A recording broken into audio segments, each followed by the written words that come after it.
Good morning, Wrestling for Life Network. Welcome back, folks. We are live and ready to go. I don't know if anyone's out there. I don't know if you're up. I don't know how you're feeling, but it's a fun morning. We're gonna kick this one off as we bring you WWE Smackdown on an early Friday morning. It's gonna be interesting. I see some people in the chat. That's exciting. But good morning to all. Me and that pretty face got you for the next couple hours. Grab your breakfast, grab your feel good, and strap in, strap on, grab your snacks, grab everything. Let's go.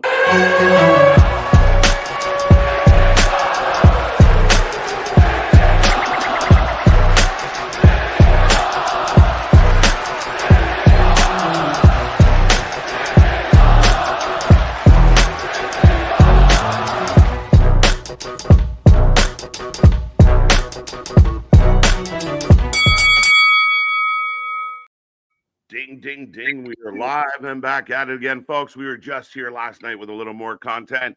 Back at it again with WWE Smackdown live from Perth, Australia, as we get ready for Crown Jewel the day before, the morning before, the night before. It depends where you are.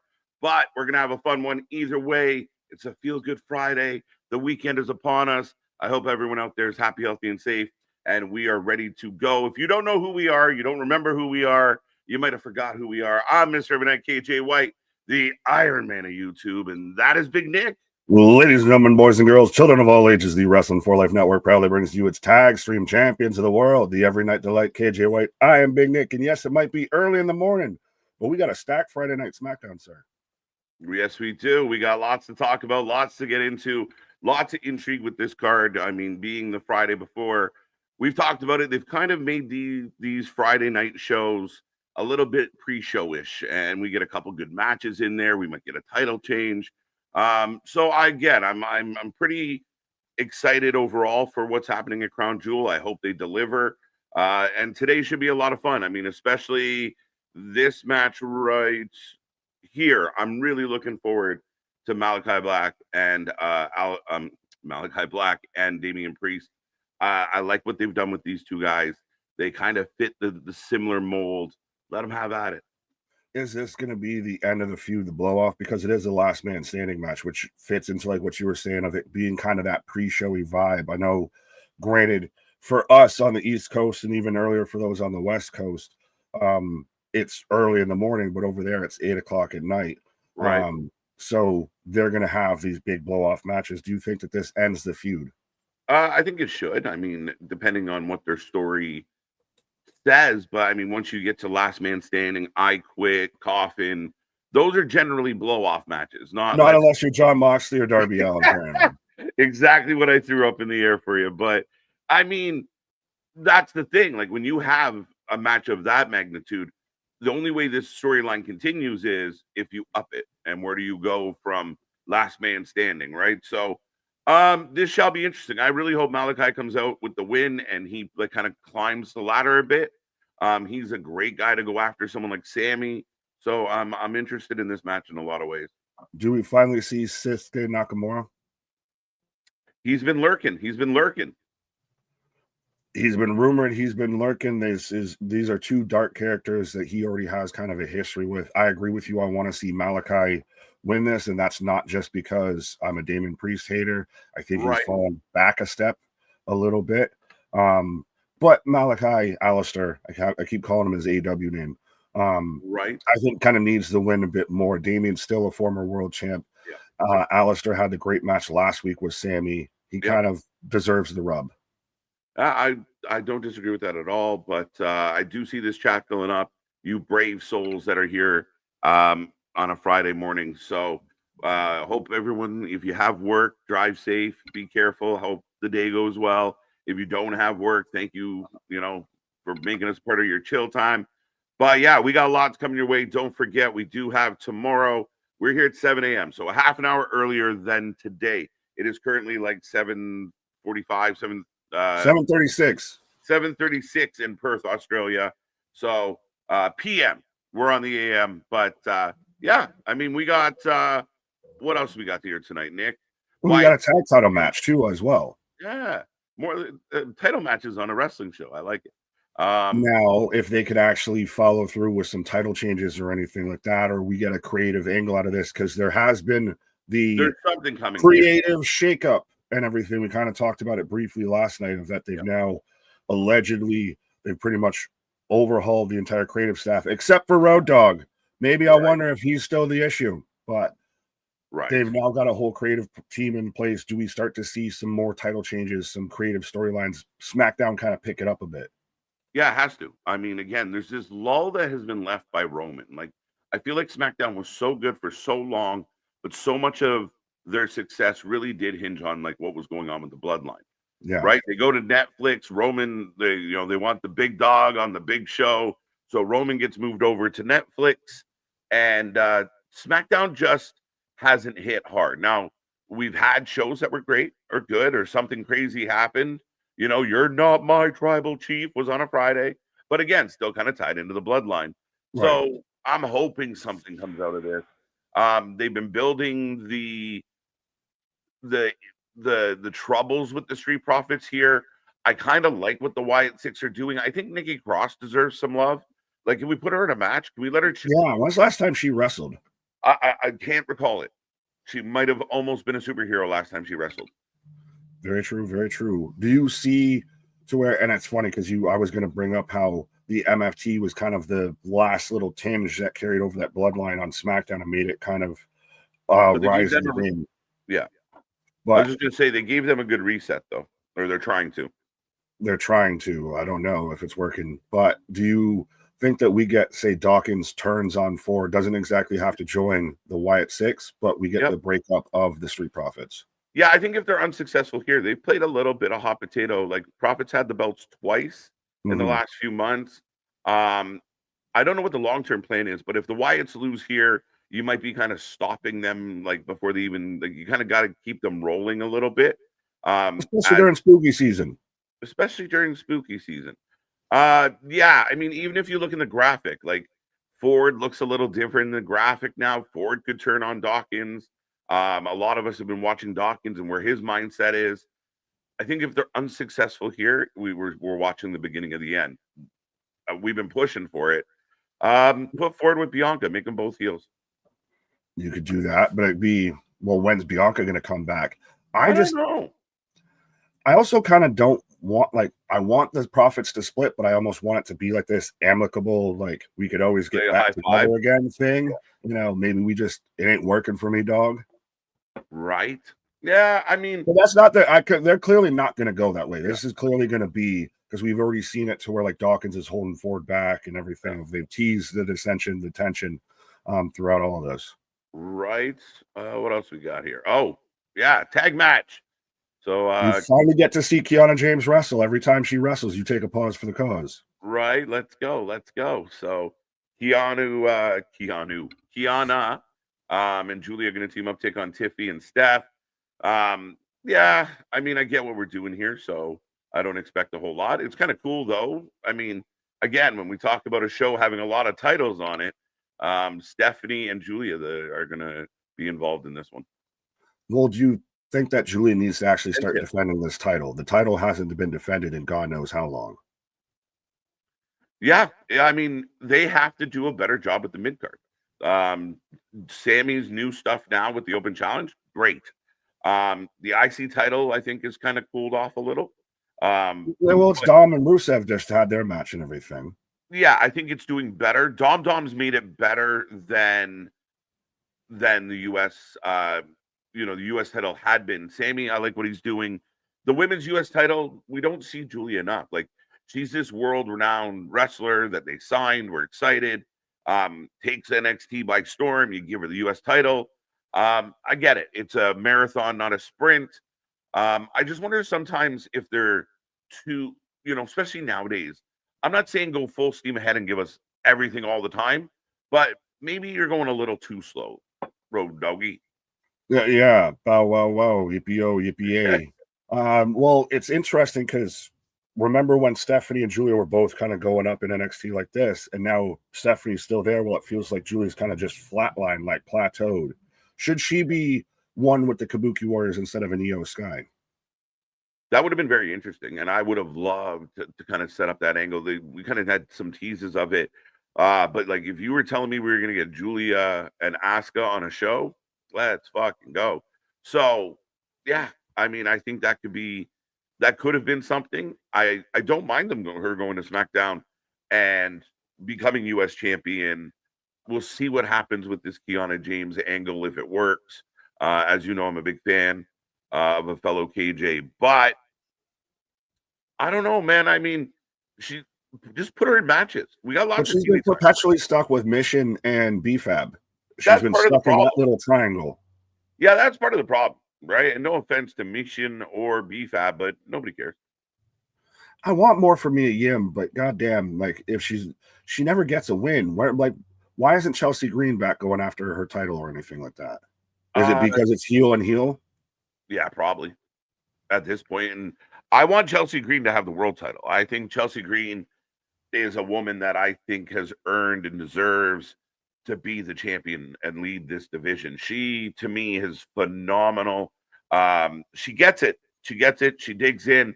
I would love to see her take that belt sooner than later. I mean, again, right now, she kind of matters. Like, it's almost the opposite. Like with Mia Yim, Mishin, like, do you feel like, you know how once you kind of hit that level of apathy for a wrestler, it doesn't seem like they can do anything to get the fans back over. And I wonder if she's in that category of she could come out and win the U.S. title today, and it wouldn't mean like and people just you get a smattering of applause. They probably have a bit of that feel good moment. Right. I mean, you might Kinda if it was like what like a happened U.S. with title Raw. win. What's that? I was going to say if it was the U.S. title win, maybe you'd get a little bit of. Yeah. She finally won one for the Gipper, but sorry, what did you say? I mean, it kind of reminds me of Cross of just it felt like no matter what Cross was doing until the very end, which becomes baffling. So maybe she'll gain some popularity like he did at some point of like use her better, but I don't see it coming. Well, the Cross. It's funny that you brought up Cross because I wanted to talk about, and I know we got to say hi to the early birds that are going to stay perpetual early birds. Escobar re-signs with WWE for after all of 24 hours on the free agent market. And allegedly it's because of the creative decisions and everything that they talked about. I don't know if it's his ideas or their ideas. They ended up signing for a bigger deal. And it's like, if you're going to listen to Santos Escobar, why can't you listen to Karrion Kross? Well, here's the funny thing. Yeah, I mean, they found a common ground with Santos apparently, but I laughed because the same people that reported he was done with WWE. He's going straight to AEW. He might even show up tonight. Yeah. Those same people were like, man, my sources told me they got banked. He got paid big to stay. Wait, are those the same people that said he was out the door? Who do we trust? Who do you believe? Because that's a tough pill to swallow. All within 24 hours, you said the same, the completely counter, idea. Now, if he got banked, great for him. But the creative has to be the conversation for a lot of these wrestlers. You can go to AEW, and I don't know why. Maybe it's the paycheck, but it feels like not more wrestlers are doing this with Tony. But the question you should be asking is, what are the plans? Like Santos been floating for how long now? Either use me or don't use me. What is the plan? And that to me would be important. Okay, this guy's offering me the same money or slightly more money, and this is what he sees I can do. What can you do? Like, are we actually going to? Am I just signing to hang out? I don't want to do it. What are you surprised that most of what I heard is that they listened to his ideas creatively, and that's what helped get the bigger bag. Are you surprised that they actually took that into consideration and WWE wasn't just like, we ain't got nothing for you, have a nice day, that they sat there and took the time to hear him out? He must have had a good pitch. Like his exit interview or whatever, had a really banging exit interview. Like he was just fucking dialed in. Like, I think we could do this and we can do that. And then whatever he said, it worked because he went from on the way out to now re-signed, re-upped.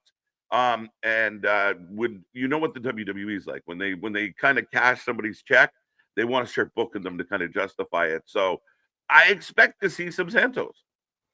Yeah, but is it going to be here? Is it going to be in AAA? Well, I don't know. Again, I think that's part of the, one of the issues, even with Andrade, that kind of come into play. So We'll see. Maybe he goes and becomes like, Legato takes over AAA. He goes and takes Dom Dom for the title. There you go. You can make that work. Fair enough, fair enough. But should we say hi to the people, the early birds out there? The early birds. Welcome, welcome, folks. Remember, tell your friends about the Wrestling for Life Network. And remember, you can always watch the replays of these if you're stuck at work, if you're in a position where you can't watch us, just play us back. All the videos are down below. But Spaz, Big Dog, MDBs, they were our top 3 from the last live stream. Not last night, the night before. But yeah, let's say hello to the people as Zach is in the house. National Angel Food Day. Are you an angel food fan?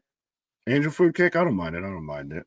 Yeah, I don't get it very often. I can't tell you the last time I even had some. So yeah, you never really crave it, but it's one of those, if it's there, you eat it.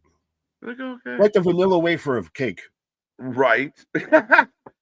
Cherokee George, morning all. It is National Handbag Day, so you can put your cake in your. Good job, Cherokee. There you go. Good morning. Puns in the morning. I like it. Daniel Berry, Sports Highlights. How you doing? How you feeling on this Friday morning? Stafford's back with us. Jake, good to see you. George, we got you. Dennis back in the house. I still remember when Paul Heyman said that at Madison Square Garden. You were here for that moment. You're not my tribal chief. Good. Well, and he's still the top of the game. And now it's going to be interesting. Do we see Paul at all today? We're going to have Cody. Do we see Paul? Because there's still that looming tension of, does Seth go 0-4 versus Cody? And then why did I leave you for Roman Reigns? Right. I would expect to see Paul, some presence of the Vision here tonight. They're over there already. And they want to get people hyped. They got to find, today, the job is, because this is going to air at 8:00 p.m. In the U.S. The job of this show is to make people get up at 7 a.m. tomorrow morning. That's the job. You got to get people to get back up in 12 hours to watch more wrestling. Right. So that becomes the task here is, don't just throw anything at us. You got to make it count because you want us to show up tomorrow. And that's the end game. So we'll see what they have in store. There's got to be, would we get Roman just out of a surprise being that he's in the building? Ooh, where's he fit in? Just runs out and beats up Bronson just because. We'll see. The opening segment will usually dictate the main event, so we'll find out. Right. Wrestling Proud, welcome back. Alan, welcome back. Flamethrower, Fluff Salisbury. That's hilarious. Good morning. Mega's back with us. Big stretch, big yawn. Let's go. Bad morning to everybody. Jose, go to bed. Ronan. Or just, throw a little Irish coffee at you. Right. Get up, go lay back down and come out the other side, bro. 24 hours away from Crown Jewel, and the SmackDown Go Home show is this morning. It's crazy. We're here tomorrow morning, Sunday night at 6 p.m., and then back at it. Nobody watches the live shows like we do, folks. I was going to say, and how many people are up at, 7:49 in the morning right now, watching SmackDown instead of waiting for it to come on at 8:00, tonight. Right. Action Jackson, welcome back. Let's go. Just ordered. That's a genius idea. Oh, 100%. I got leftover BK. I could go for a McMuffin right now. Lindsay, did we pause on that? We might have to pause on that. Good morning, Lindsay. How you doing? Good morning, fellas. J1, welcome back. Glad y'all are doing this early because my focus will be on Tigers versus Mariners Game 5 tonight. Good point. There you go. Well, that'll decide who takes on your Blue Jays. Well, now our Blue Jays. It's funny because growing up, I was a huge Mariners fan. Randy Johnson, Ken Griffey, Jay Buhner. They were a good team, so I was a big fan. So if I can get Seattle to move on, it's kind of like all the KJ happiness. But then, hit all the nostalgia feels all in one. Right, let's go. It should be a hell of a game tonight, though. Good series. And the Jays are just waiting. Bats are warming up. Zach got you. Crest One Football. Welcome. Good morning. Osama, good to see ya. Let's go.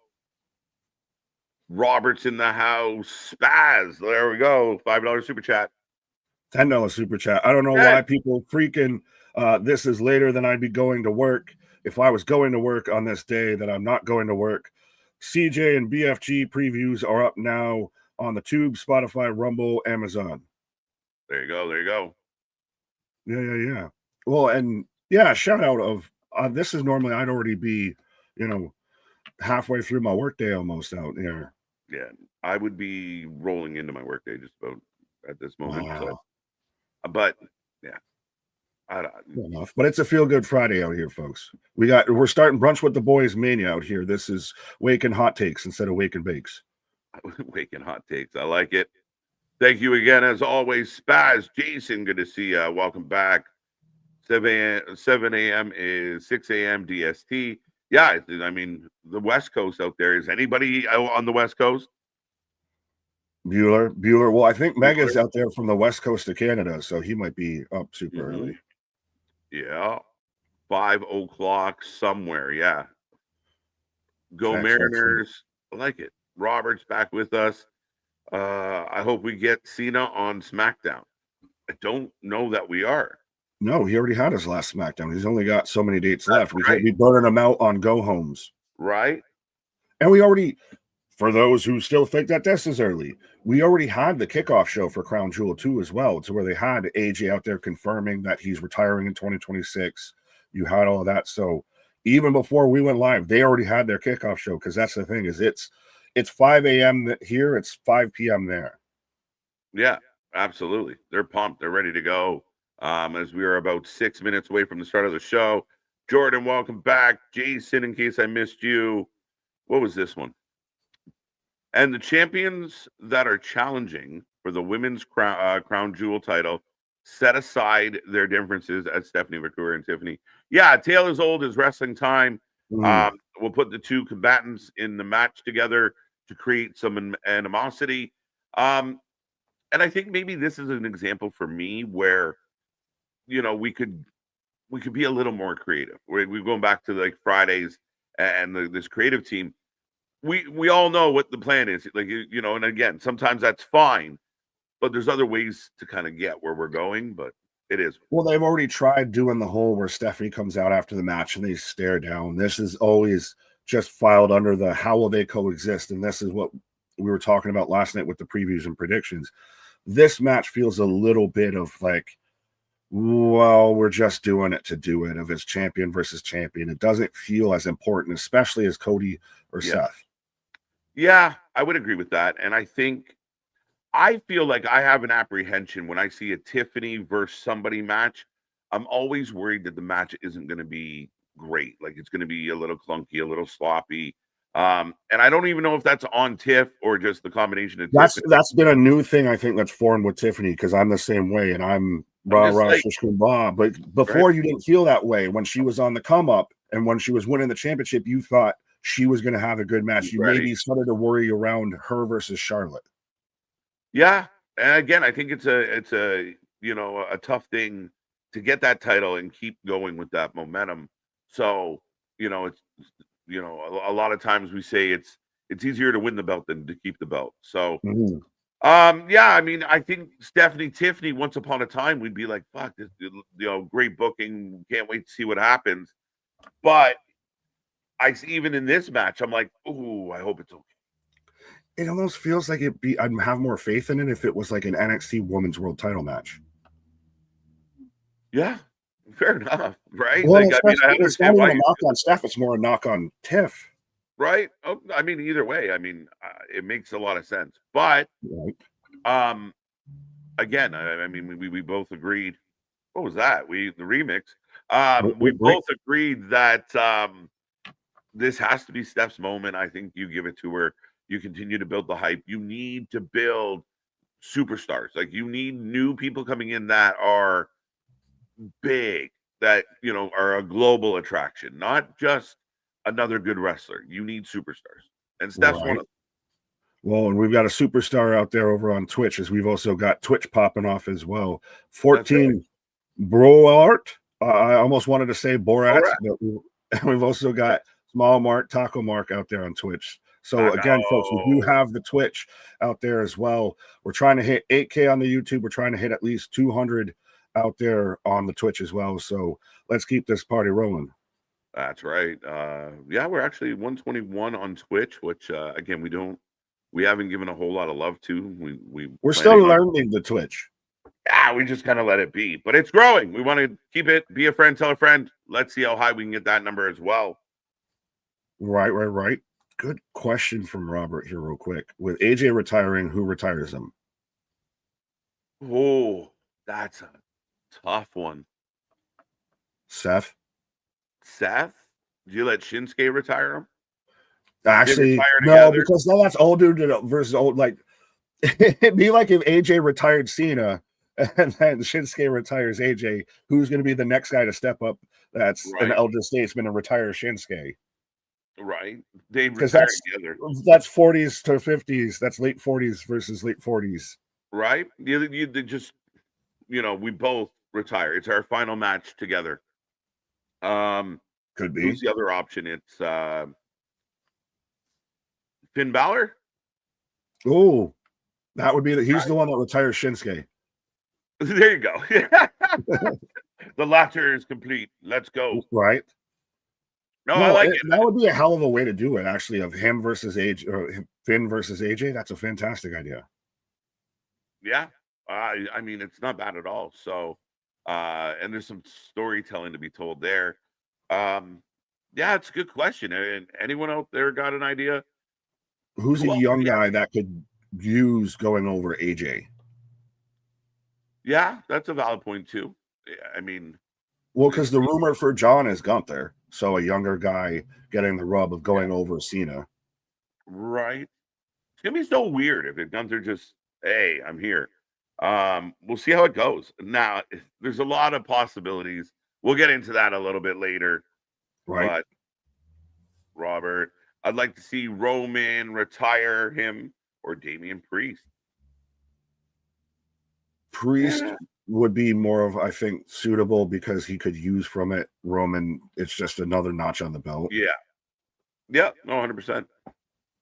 J1 mentioned apparently the SmackDown creative team will be getting some kind of shakeup. Not sure if y'all heard about it. Yes. We did talk about it a little bit earlier. I don't know what it is. Who does Road Dogg have dirt on that he's still got a job there and hasn't been? We talked about it last night. He's better as like a hype man, a pitch man. He's the add-on guy. The leader, right? He's the add-on guy. He's the one that goes, what if we did this? Like he's yes and yeah, right. Like, and I mean, again, I'm not.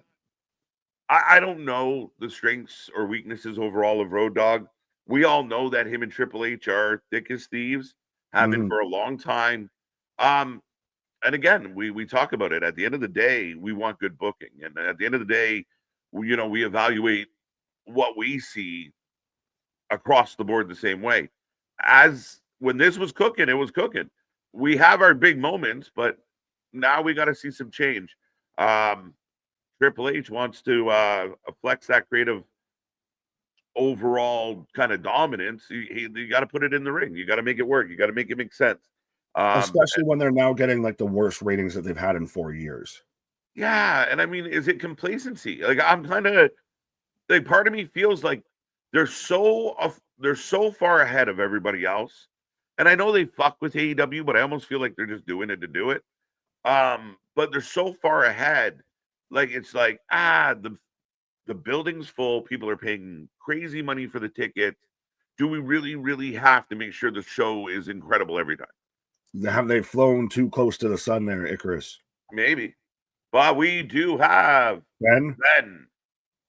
Oh, are we going to be good on an early morning? Yeah, that would be nice. Now? Brown cow.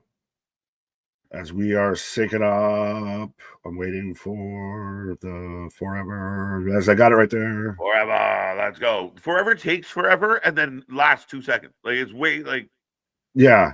They got to together. Right, together. Let's go, folks. If you want to play along at home and sync up with us at SmackDown, Operation Crown Jewel, The Royal transfer. So they're showing the fucking shit right out of the gate, folks. If you didn't watch our previews and prediction show, we talked about this last night. Of are they going to do the transfer of the rings, the championship belts from Riyadh over to Australia, because Crown Jewel was started there and it's got the whole pomp and circumstance. So now we've got the military SWAT team moving the championship belts. Look at the big old. Now remember, AEW's belt was in a fucking suitcase. Look at these belts. Anyway, back to the point. Tell me you're listening without telling me you're listening, because that's exactly what this is. We heard a lot of people bring it up of like, whose belts are they? Or do they belong to Saudi? Da da da da da. Oh, we have an answer. We'll actually fucking spend money on production to show you the answer. I think that's a plus. That's a point for them for sure. You want to know what rhymes with Saudi? Gaudy. That's what those belts are. What a poignant period. But good morning, folks. How we doing? Destination 7,065 miles. Tavion, what up? Top of the morning, gents. Bacon and beer. Cheers to a decent go-home show. Let's go. That's a hell of a way to start your morning. Let's go. Bacon and beer sounds ideal. Lindsay, we will not be on this evening as well, seeing how we're watching it here live. If you want to watch it later this evening, you can watch us back with it. No, Nick and I are going to enjoy a fucking rare Friday night off. So yeah, it's weird being here. It is so weird. You're like, what do you do with your night? Okay. What do I do the rest of the day? But no, I'm sure our significant others appreciate it as well. So I tried to talk this man into doing House of Glory or later tonight. So get the fuck out of here. Yeah, no, we will not be here tonight. Anybody who is checking in can sync us up with their show. Right. Because we got to be back here at 7 a.m. tomorrow for Crown Jewel, to where we can watch the titles finally be delivered. Yeah, and that played part into the factor of, we like going live when they go live if we can, and we've done it where we couldn't, but the you fact avoid that the spoilers and everything. Yeah, the fact that we're live at 7 a.m. tomorrow. Yeah. You sure you don't want to do House of Glory starting at 10 o'clock on Triller TV? Starting at 10 o'clock, right? Live from... We can just roll right into Crown Jewel. We'll just keep the party rolling. Keep fucking rolling. Let's go. As they're showing the crown belt, so mission accomplished. There. Bro, you can't tell me that that's so fucking gaudy, and they've got to have it under a glass case and shit. It's sparkly. It's very sparkly. It's closer to the AEW belt than anything, but as we've got Cody Cuthbert Rhodes coming out here, and he's the reigning, defending Crown Jewel champion. There you go. The graphic told you all you needed to know, folks. Right. Cody Rhodes opens SmackDown here today. Oh, and they made sure to give him all of the pyro, all the pomp and circumstance. Tell me this guy, like, I know someone out there is going to go, no shit, KJ, but just the way he sauntered out, it's just nothing but heel vibes. Nothing but heel vibes from this guy right now. He seems like arrogant almost, where I think in the past, it just didn't feel that in your face. Now, other people are going to disagree with me, but he just feels like a fucking heel. I don't fully see what you're saying, but I've always kind of felt that way about him, like that it's the whole look. Like I didn't notice specifically with the way he came out there, but he's the politician, he's Homelander, he's the arrogant, cocky quarterback one, ends up becoming a douchebag more often than not. It just gave me that vibe today. Like I think big part of it, for whatever reason, poor guy, but it's the smile. The smile doesn't feel, and I'm sure it is, but it doesn't feel genuine. It's just like I'm smiling because I'm supposed to smile. Well, it just feels like there's like, Christian Bale's character in American Psycho. I can't remember the actual character's name. It's a little that kind of vibe behind it and everything of like just psychopath behind it. Right. But the crowd's on their feet. They're pumped to see him. We are ready to go, folks. How we doing out there? And again, take this link, share it with everybody you can think of, and let's see how many more people we can get here on a Friday morning as we go back to last week, Nick. Right. To where even on, instead of on a Monday Night Raw, we got it on a Raw and a SmackDown of the Vision main event. Yeah. Yeah. That adds to the feeling of, again, it's really hard to sell us on two different shows when you have the same guys in the main events. Right. Denisha, what up? Good morning. Just finished up workout. I'm listening. Got VPN on phone and using iPad on KJ and Big Nick. Shout out. Yeah, use the VPN, folks. That's how you can get these early morning shows, and you don't got to pay $30. That is true. Right. Clay, what up? Bradley, shout out my guy.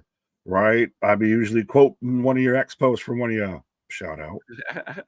Sterling Archer. That's too early for this. Right. Trying to open my eyes. Good morning, everybody.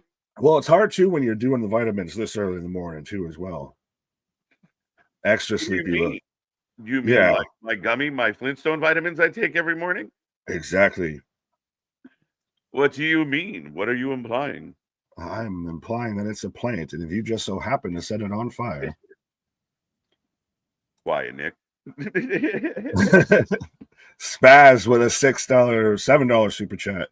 How about those AEW NXT numbers? Also, am I crazy that Hardy's, Dudley's, and Styles Cena is a like for like vibe? Ooh. Yeah. What do you want to talk about? All right. Well, I don't know how I get the Hardy's, Dudley's, Styles Cena like for like a little bit. I see a little bit of a point, but I'm expecting more out of Styles and Cena because those guys can still really go. Yeah, but I still think, they booed him. Oh no, it's because he said Rollins. But yeah, I mean, they're both built on nostalgia. There's not, I mean, the one difference is the Hardys, Dudleys now have titles involved in their situation, and the Dudleys could be double champs. What the hell? They could technically almost end up triple champs because the Hardys are going to challenge for the House of Glory titles tonight as well. So, well, now we got to tune in, though. Well, now we have to. It's going to have the implications for Bound for Glory. But we even talked about it. Devon's not probably having another match. No. Matt's kind of limited right now, I think, in the ring. Jeff's probably still your most active next to Bully out of the ring, out of everybody in that match.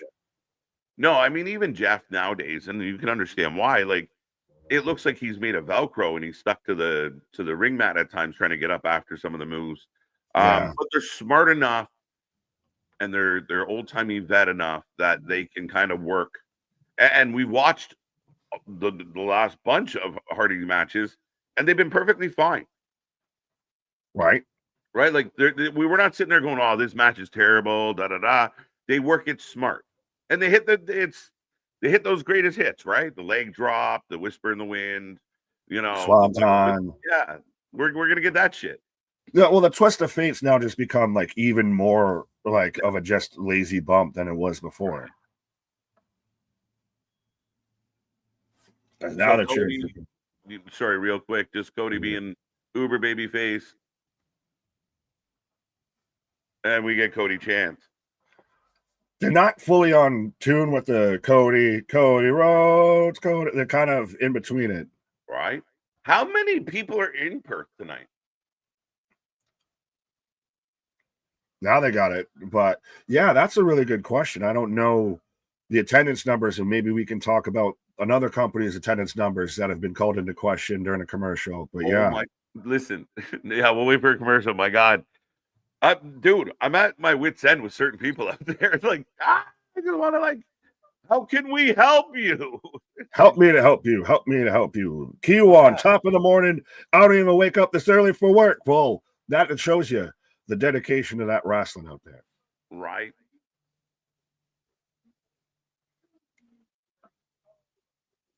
And I like that they've made it now with it being world champ versus world champ. They've made it kind of who's the locker room leader. Who's fighting for the starting quarterback position here right now. Yeah, exactly. You want your QB1, let's put it on. And it goes into everything that Seth is feeling of, I'm the guy. I'm the guy. And if I don't win this, I'm not the guy. And what does that cost me? Do I lose the respect of my faction? Do I make my oracle doubt me? Do I lose favor? Where do I stand if I'm not the guy? And that's what. Now we talked about it. Cody's kind of doing the, win one, big old W for the team kind of vibe. Right. Been Win there, one done for the that. Gipper. Win one for the Gipper. Is it which is the Gipper? Which is the story that you'd rather go with? Of Seth loses and ends up, falling out of faith with Heyman, with the Bronze and all of that, and we go down that tunnel, or Seth finally gets the win that he needs because Seth obsesses over all of this. He obsessed over Roman, he obsessed over Punk, he's obsessing over Cody now. Yeah. So Seth kind of needs that, and you need to see him finally get a big payoff. So he's just listing off big names, and the fans are like, fucking, they pop for Roman, they eat for Jay. We've had homecoming all goddamn week or all goddamn month recently. This is Cody Rhodes at a pep rally. Did you come here for yeet? Like. Did you come here for yeah? What do you want to talk about? What about our defensive back? Like, right. Wow. Let's give it up for Coach Robinson.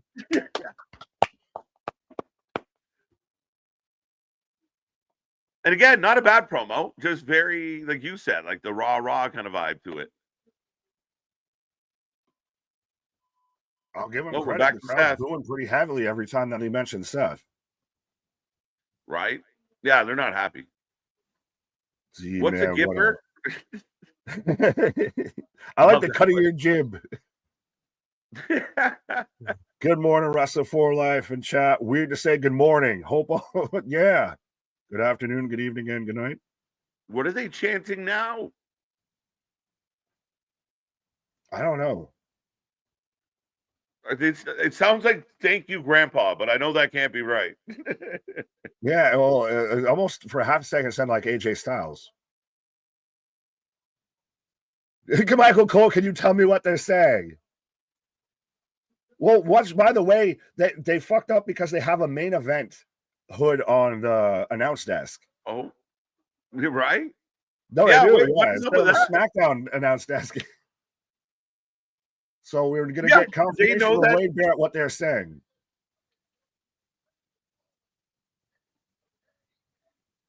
Seth Rollins is a wanker. And of course, you have to have Wade Barrett be the one to say it. Right.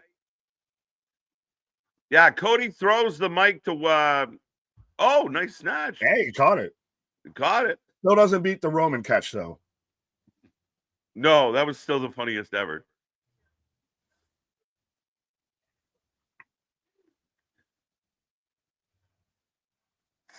Thank you, Barrett. That's too funny. The crowd's into it. They're loud tonight. And it's nice to see Cody kind of almost feel like he's ad-libbing, right? Like, don't feel so polished. Kind of have a rough edge of like, hey, I just fucking did that. Well, that's what he needs because he feels so polished, so cookie cutter. Oh, yeah. To have him be able to go off the cuff. Yeah. Yeah. And it does help, too, when you have a crowd that's actively involved with the show. Yeah. It kind of makes the show feel better. Yes. And that's what I've been imploring other wrestling companies to really consider is your job is to get that crowd lit and live, and you got to put things in front of them that they're into. If they're sitting around quiet, they're sitting on their hands. And that, I mean, again, thank you, Captain Obvious, but that's not a good thing. Some people don't seem to notice that and go, that's fine. They're still happy. But you should be loud. You should be into it. You should be interactive. Especially if you're going to pay WWE prices. How dare you go and not cheer? Yeah, imagine I'm going to stick it to them. I'm going to buy a front row seat and pout the whole show. Well, that'll fucking show them. That's like paying $10,000 to go to a theme park and not get on any of the rides. Why? Why'd you go? Why are you there? I really just want to meet Pooh and Tigger. Why'd you go with Pooh and Tigger? So they feel like us at times. Maddie, what up? our resident Australian. Matty, welcome back, sir. Right. Crowd woes, and we're off and running. No Seth, no Paul, no, just Cody did very much, that pep rally vibe to kick off the show, which is not a bad thing. No, and he showed a little bit of, like you even were just bringing up, of it showed his looseness, his ability to kind of be off the cuff here. As we've got the Street Profits now out here. Let's go. I forgot that B-Fab was with them, respectfully. Right. Oh, we got a backer in the backer. Chelsea's so fucking tall compared to her. Let's go. I keep saying it. I'm going to keep saying it. Chelsea Green for world champ, man. For my money, she's one of the best doing it right now. Which happens first? World champ, or you put Ethan Page with her? I don't know, because they kind of walked away from that, right? Like, did it? It was cute. Did they? I don't know. Good question. Mm-hmm. But I would love to see them work together. And maybe that ties into all of it, right? Like, they have a little, pro-Canadian, anti-US kind of vibe. But, right. Well, and she's out there searching for her newest slagent. Yes, slagent. Tiffany's out here just loving coming out with cherry attire here. Yeah. It's dead center of the chest, my guy. I kind of got to notice it. Right. But yes, let's go. Show just keeps getting better, folks. Sami Zayn, open challenge. Who do you think the open challenge is? Dakota Kai. No, I'm just kidding. Waller. Why have we got no Waller on Crown Jewel? Why do we have no Waller in Australia outside of hosting the fucking kickoff? And I feel like last time they were in Australia, Waller almost beat up a reporter. So, yeah, get this guy going. Matt Riddle? Dude, you said beat up a reporter, so I just instantly thought of Matt Riddle, the word association game. Yeah, that guy's got a fucking world-class shovel. Just dig it. He doesn't have to get fucking pallbearers. He just digs his own grave. It's fucking crazy. Oh, yeah, I'll be back. But up next, so we're going to commercial break. We've got the open challenge from Sammy versus TBD. Spaz with a $10 super chat. I told KJ I'd share all the bad takes I see. So Mox is actually better than he's ever been. Darby's the one that's turned into a lame Dean Ambrose. Of course, I won't say that this came from Sidge. Oh, Sidgwick from what culture? Listen, poor Darby. Poor Darby deserves so much better from this company.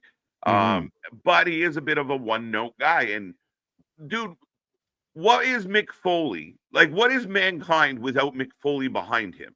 Right? If you're just the guy that's running into things and pulling your hair out and getting beat up and thrown off cages, well, that's cool. But it was the Mick Foley behind it all that made him magic. And that's Darby. He's just the guy that gets thrown into shit. Right? Like, you can't just be that. There's got to be more to it. And all this bullshit, and I said it to someone online this morning. Well, I was trying to, clean the dust out of my eyes. But it's crazy to me that you have him running around like Macaulay Culkin, like Home Alone Darby, with all the fucking toys and gadgets and a Molotov cocktail. Come on, dude. What are we doing? Can we not almost unanimously agree that that's a bad idea? He constantly is trying to recreate Mick Foley from the Hell in a Cell match. Did you just throw me off shit? Well, and it's just going to the whole flamethrower, the casket match, now it's an I Quit match, the Molotov cocktail, the mace, we're playing GTA in AEW out here, GTA AEW. Right. And how, it's the levels of escalation. We talked about it even earlier with the last man standing match that we're getting tonight. Right. Of how do you escalate it beyond this? Yeah. We got fucking flamethrowers and Molotovs now. What's next? A goddamn bomb and exploding ring again? How is anything past a coffin match? Death? We're going to have a match after death? Like, what are we doing? What are we doing? How do you wake up dead? Like, what are we doing? But I don't, to me, okay, we can debate the match quality.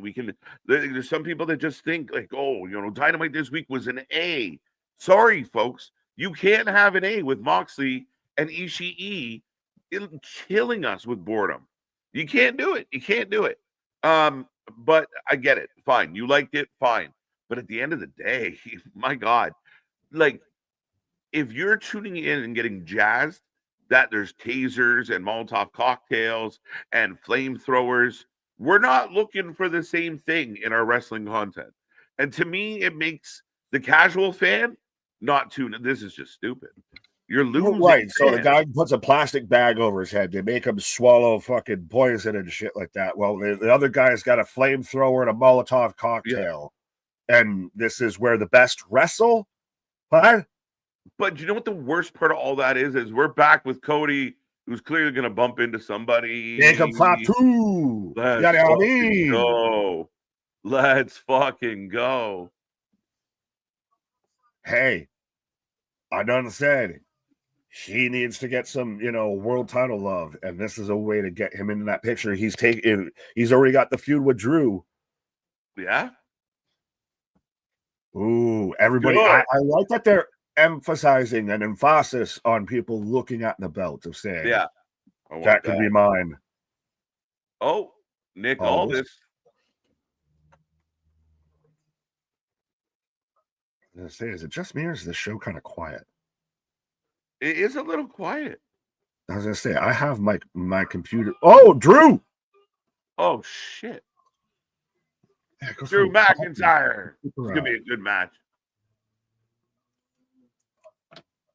How do you feel like? Go ahead. No, go. You go. Are you surprised? Like this is not official for Crown Jewel as of yet? No, because I think you still need to let this build, and it's a little rushed. As I like that Drew's a guy that can clearly take out a guy like Jacob, because Jacob's the bulldozer, Jacob's the Samoan werewolf. Yeah, I was going to ask, do you think that this?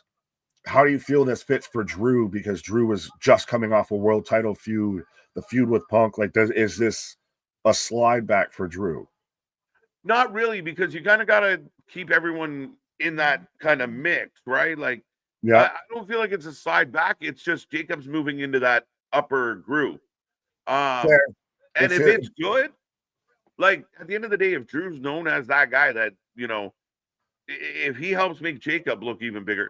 Let's go.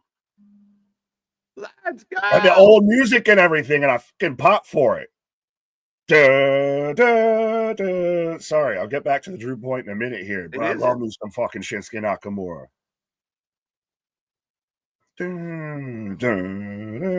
Yo, let's go. And he's not Sisuke anymore. He's back to Shinsuke, so he got rid of the dark juju, I guess. He's still got like the dark visual. But he doesn't have the face paint or anything. Yeah. But hey, one of my favorite matches over the last handful of years, Shinsuke, Sammy, they can go. Is it interesting that they've got the NXT tie-in? Because that was Shinsuke's debut, wasn't it, into NXT, of calling out and challenging Sammy. And again, this is going to be another really good match for people that say that WWE doesn't put on good matches. This would be an AEW match, and they'd be lapping it up. Yeah. Well, listen, you change the 3 letters in front of the company, and they have an entirely different perspective on it. Yeah, if you could blank out who was competing, and you just showed somebody like a computerized replication of a match, and they had no idea who they were, and they had to give their opinion, it'd be very interesting. Because again, this idea that everything that goes on between the bell in one company is great, and the other company doesn't put anything good between the bell, that to me is bullshit. It's absolute bullshit. Real thing fast, as I reminded that Small Mark or Taco Mark had a whole comment. Are you surprised that open challenge wasn't Escobar after they just re-signed him? Not necessarily. I mean, they got a plan, and I mean, and you have to bring Shinsuke back before the Super Show in Japan. Good point. And they bring him back as Nakamura to where when they go over to the show in Japan, he's gonna just. I want to see that reaction. Not bad. But we're off and running, folks. Get your votes in. Who you taking? But I like this. I like this a lot. Absolutely. I almost want to take Nakamura, but I know Sammy's probably going to win. Yeah. But yeah, Nita Strauss, Nakamura, WrestleMania entrance, one of the best ever. Facts. And I've actually seen both of those performers live. I've seen Nita and I've seen Nakamura. Let's go. I showed up late to a SmackDown live and was coming out as Nakamura was coming out. So I was finding my seat to his entrance music. So I'm always like, yeah. But big Nakamura chance. Yeah, well, because he finally got his goddamn music back and everything, and we know that this is going to be a good match, right? Oh, and that's the other. We're running something back. Like I know we're getting what? I said he's getting a push. We'll see. Yeah, and like I said, people can say whatever they want about Sammy. I honestly, you're getting a good match out of Sammy. You might not like his. I love it. The always slide out German. What did you have? Like World War II? What? World War II, huh?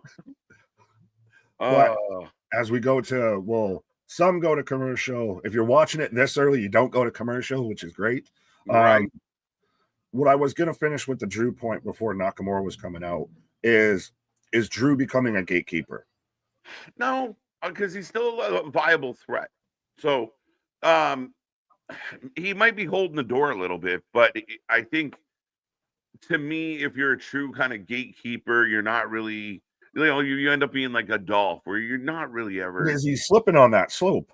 No, I don't think so. I think he's okay. I think right now he's in his prime. I think he's perfectly fine. Fair enough. And I think I expect Drew 2026, or into 2027. There's no reason why Drew can't have a title run or two in that time frame. I think he's close, and I'd have no problem with him kicking Cody's head off. Well, how do you feel with the whole story that came out that Cody and Drew pitched for Drew to win at WrestlePalooza, and WWE said no? Yeah, I don't believe it because who was there during that convo? Like, was there somebody in the corner taking notes? Like, what do you mean? So yeah, I don't buy it. Fair enough. But Sammy right now in control, backbreaker.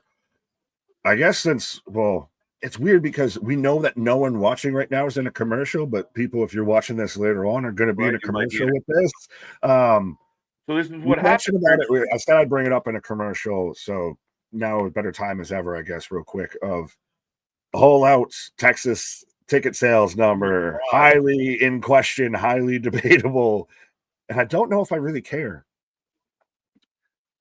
It's twofold. One, I'm kind of tired of it, and we know we talked about the ratings this week as well, the whole Nielsen thing, and now we're breaking out like charts and pie graphs.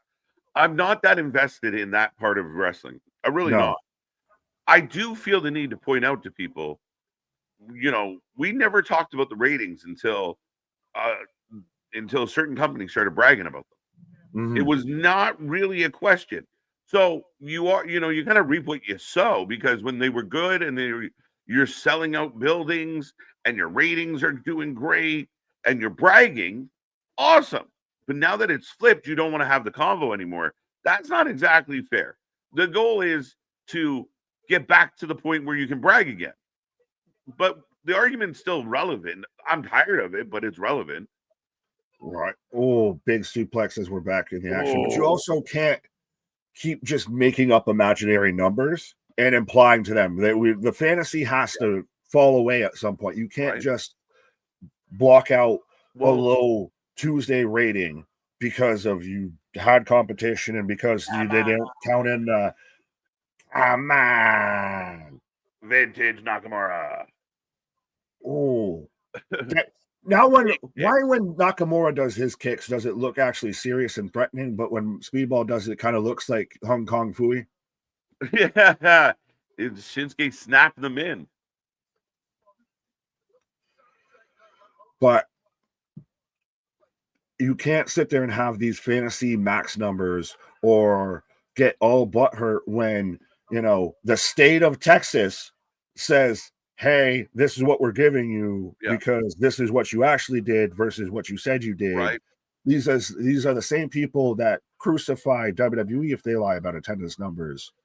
And again, I don't really care enough to give too much of a shit about this whole argument, but everybody seems to want to have it, so let's have it. Well, here's the issue. Ultimately, I've outright seen people post like, this is untrue, don't believe it. They're legitimately so, I don't know what it is. I don't want to be overly insulting, but delusional, desperate. Like, you literally see this report and you can't deny what you see. And I've legitimately seen people say, oh, come on, that's not real. That's just, again, more propaganda from the Fed. This is America. This delusion is nuts. But at the end of the day, as Sammy's going up to the top, right, you have a lot of people that feel. Sorry. Blues on it. Dodgers out of the booth on a bomb. Injury. Sorry. No. There's action happening, folks. Put a pin in that for a second. Oh, setting up the Kinshasa. Michinoku driver. 1, 2, 2 count. If he would have won on a Michinoku driver. Right. What a match. Again. Does SmackDown need to become your work rate show? Yeah, go Raw's back. Your big stars, your Netflix. SmackDown should be your work rate. Yeah, you remember when SmackDown had like the Eddie Guerreros and Kurt Angle SmackDown and 6. Edge? Yeah, right. Like that's find that and just have the burners because again, we've watched every wrestling. I think there he goes. I thought his pants were stuck. But we've watched every show. This is one of the best matches of any show this week. Miss. Well, Nakamura up top.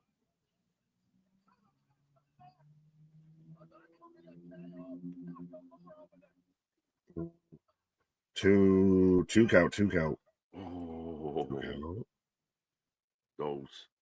Oh, did I see an MDB in here? I see people saying hi to him, but I haven't seen him. But anyways, I think what up?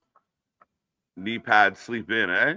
Yeah. Well, we go back to another commercial, so you can continue with what you were saying, sir, about delusional people. So, folks, we are on commercial break. We are rolling through Sammy versus Shinsuke for the U.S. title. But back to the point about this whole thing with the ticket sales.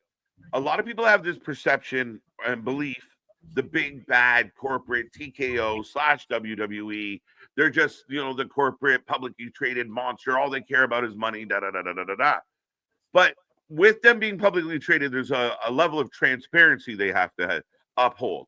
So if they do report something, and I know people out there, they fudge their numbers. They do, especially in the old days.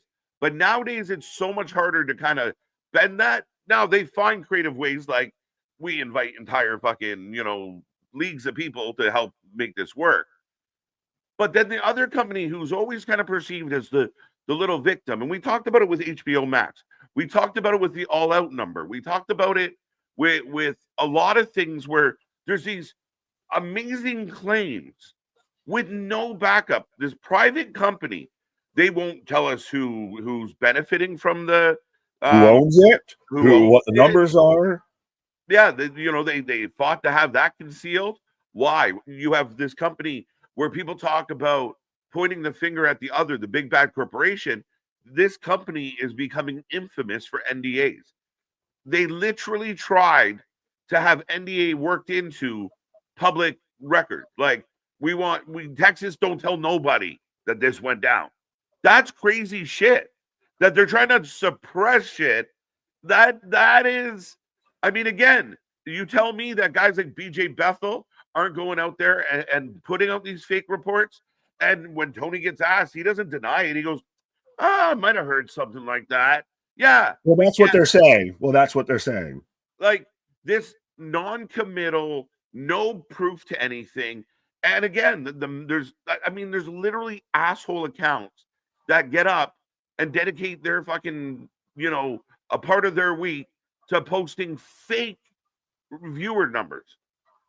And they think it's something like, I don't know if they think it's funny or they truly believe it, but it's fucking mind numbing that there's no expectation of proof. Oh, it's the best it's ever been, but the crowds are as small as they've ever been. The merch isn't moving the way it used to. The viewership is down no matter what you want to believe. I don't care if they're on Max or fucking cable. It doesn't matter. People will make all the excuses in the world. NXT went out to 71 million homes. Oh, yeah, but it's on pay. TBS went out to 68 million homes. So you're not that far off. But the all-in number wasn't even bad. Like the ticket sale number wasn't even bad. It's the one. No. It's the weird part that it's not bad. And they're the ones that want to keep perpetuating and talking about the numbers, and then go, "Why are we talking about the numbers?" That's it. Because you want to keep fucking talking about it, dude. We started doing this. We never talked numbers. And I still hate this conversation. Yeah, and then the demo god came out. WrestleTix wasn't a thing 2-3 years ago. No, not like this anyway. It might have existed.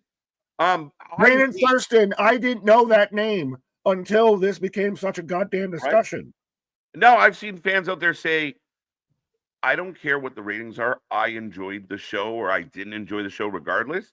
That's okay. And that's perfectly fine. Because you can watch a show that nobody else is watching and enjoy it. We all have those little things. I think the fans that get themselves in trouble that think that they've created this image in their head, and I don't get the obsession. Huluva! Big Huluva on the outside. That it has to be like, it's the biggest company in the world.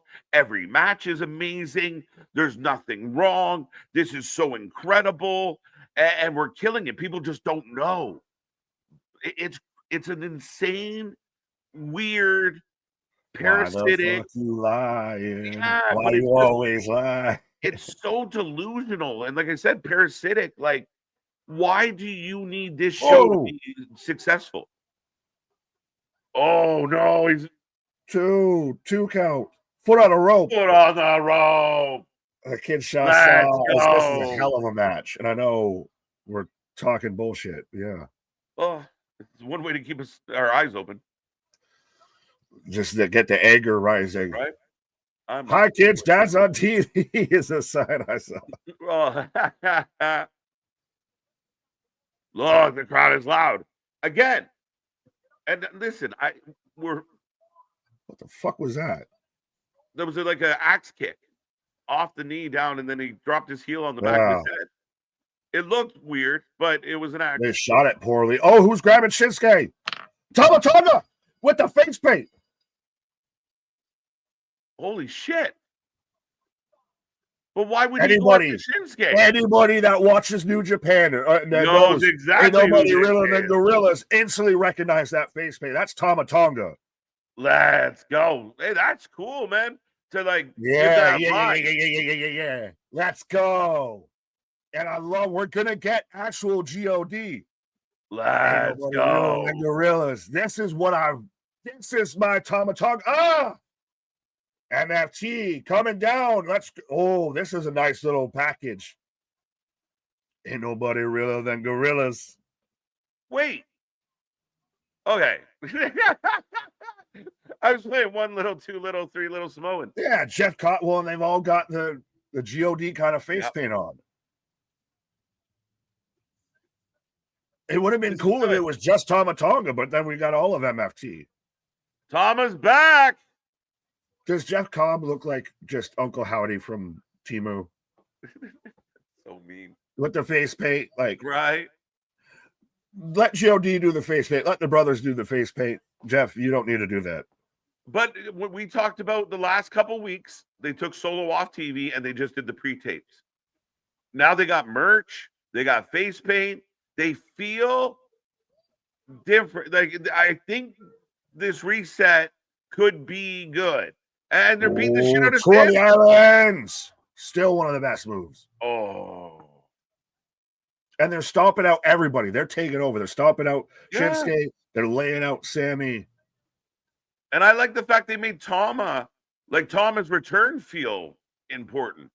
Well, Tama's been out for what, months at this point? Yeah. 5. It's been a minute. Yeah, We because gotta get some help down here. Yeah, where's the goddamn security? Oh, feels like vintage Michael Cole. This is a mugging. FU Solo breaks out, and he's not even in the ring. Insane Tonga posse. How long will the Polynesians be down with me? That is good. You got a star. Tama Now got they're trying to beep it. Oh, there's Solo. I like this. I'm good with this. And back to the point, Nick, if this was a New Japan production, there's people out there that would be going ape shit for this right now. Like me. Exactly. Well, and I like to how Wrestling Proud pointed out, Tama bulked up a little bit. He's on that wellness policy. Right? I don't know. Their physical therapist is a fucking magic man. Randy Orton, AJ Styles. Roman's they all come back on that wellness policy. Brock Lesnar's fucking almost 50 and bigger than he was when he was 20. Yeah. Solo coming back again. Listen, it's early. I don't know where they're going to take this, but what they just did to Sammy and what they just did in that segment made me interested in the MFT. For the first time in a long time. Yeah, it doesn't just feel like the leftovers of the bloodline, like the forgotten ones. Like they kind of did. New. Yeah, it feels like, okay, we've banded together and at least we're organized and this is what we're going to do. They looked insane. They looked ready to go. MFTs versus Wyatt 6, I'm down. They now feel, and remember that was a rumored thing now. Maybe that's why we got face paint on face paint warfare. But it does now feel like it's separate finally from the bloodline. Like it's fully broken off from that. And it's even broken off from Jacob now. Yeah, Jacob's moving in one direction and this now feels viable. But instead of setting them right back after Cody, which we've been in that kind of realm for a long time, I think that it makes me, a little more intrigued that they're fine going after the U.S. title. The U.S. title has value to it. They can chase them down. And it works. It works. They beat up a super baby face today, and it was good. They made Tama feel cool. Oh yeah, well, and that it had a New Japan feel, so that tickled my pickle a bit and everything. MDBs, you shut your whore mouth. And also now you've got Shinsuke back as a babyface that took him out as well. So maybe Solo goes after the U.S. title while God goes after the tag titles. I think that this is going to be a nice little way of them kind of taking over SmackDown again. Or attempting to, at least. Yeah, absolutely. Like, that looks formidable. Really yeah. And it's not just because they out there with the Kamate. Oh. No, again, little things matter when you were trying to make something make sense. And I think they were smart. They pulled them back, gave us a couple vignettes to kind of, hear them out. And then, poof, here we go. We're into something. So we'll see what this means. But I liked it. Right. As now we get the advertisement package for Australia as Rocky Winner 99 shouldn't be called Friday Morning SmackDown. Well, for them, it's night. For us, it's morning. Right. Yeah, this is every time that they go to another country. Here's the tourism package. Oh, it was turned into a slaughterhouse. That's some deep imagery from Michael Cole there. Right? Jesus. The show goes from quiet to fucking loud with the goddamn ring bell. Dama, 48 bajillion views on Dynamite. Just to kind of wrap that up real quick, Nick, is listen, we'd rather never talk about ratings, tickets, But when we talk about the success of companies, and I feel like we get dragged into those conversations, I would implore people, like, it's only wrestling. You can, go, oh man, my favorite show, people aren't watching. And that's not this idea that you have to somehow, it's all a lie. It's all conspiracy. They're trying to hold the billionaire down, Nick. Like, are you nuts? The fucking billionaire. He's not some self-made guy that, the system's fucking him. Like, what are we talking about? Oh, it's Jones out here. What are But we doing? the only ratings I want to be talking about when it comes to wrestling is what we give it out of 10 at the end of the night. Right. And again, this like default answer of everything that goes on in the ring here is just phenomenal and they never do anything good. That's bullshit. Shinsuke and Sammy just killed it. And a nice angle to end the match. Again, I just let's be fair. Speaking of being fair, Jacob's let Drew catch the fair one out here right now. Which Shinsuke won by disqualification, by the way, for anyone keeping track out there.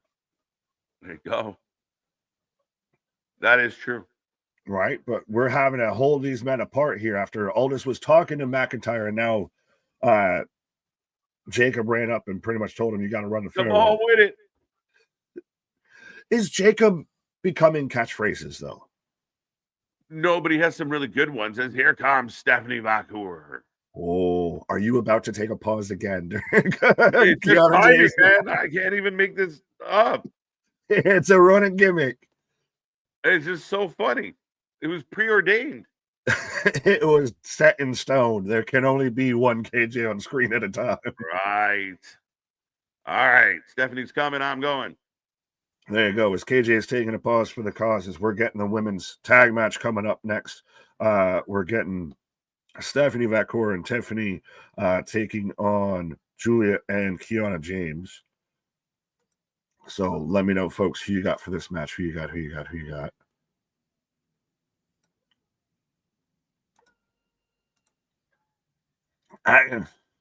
It depends on how they're going to go with Team Babyface. Are they going to fully go with the whole, how will they coexist? And so they get cost by, the heels and all that. Julia does kind of need a win. Don't get the whole Kiana James thing. I kind of, you can miss me with that a bit because just it hasn't amounted to shit. I guess I'll take Team Heel. And I don't know what KJ's pick was, but I'll go Team Heel just because Julia needs something. I want to see more Julia. I want to see mid-card titles defended. I want to see the women's mid-card titles actually fucking defended and used. If we're going to make a deal about them and they needed to be here, then they need to be defended. They need to be actually prominent. And Julia has not. We can say everything we want about Tiffany's title reign hasn't been the greatest. But Julia hasn't even had a reign, that feels. So I got Tiffany out here. Guardian, later today, Uncle Dave will get in Shin versus Sammy, a 2-star. Mox gets a 7-star just for his entrance alone. Yeah, good. I wouldn't rule it out. Also, I feel like you need to kick out God out of the blood, God out of the bloodline, same with Hikuleo, and have them be with AJ and form the new club. Because weren't God and Hikuleo part of the club once? Yes, they were. So has Finn Balor, Christ. So were the Good Brothers that they let go.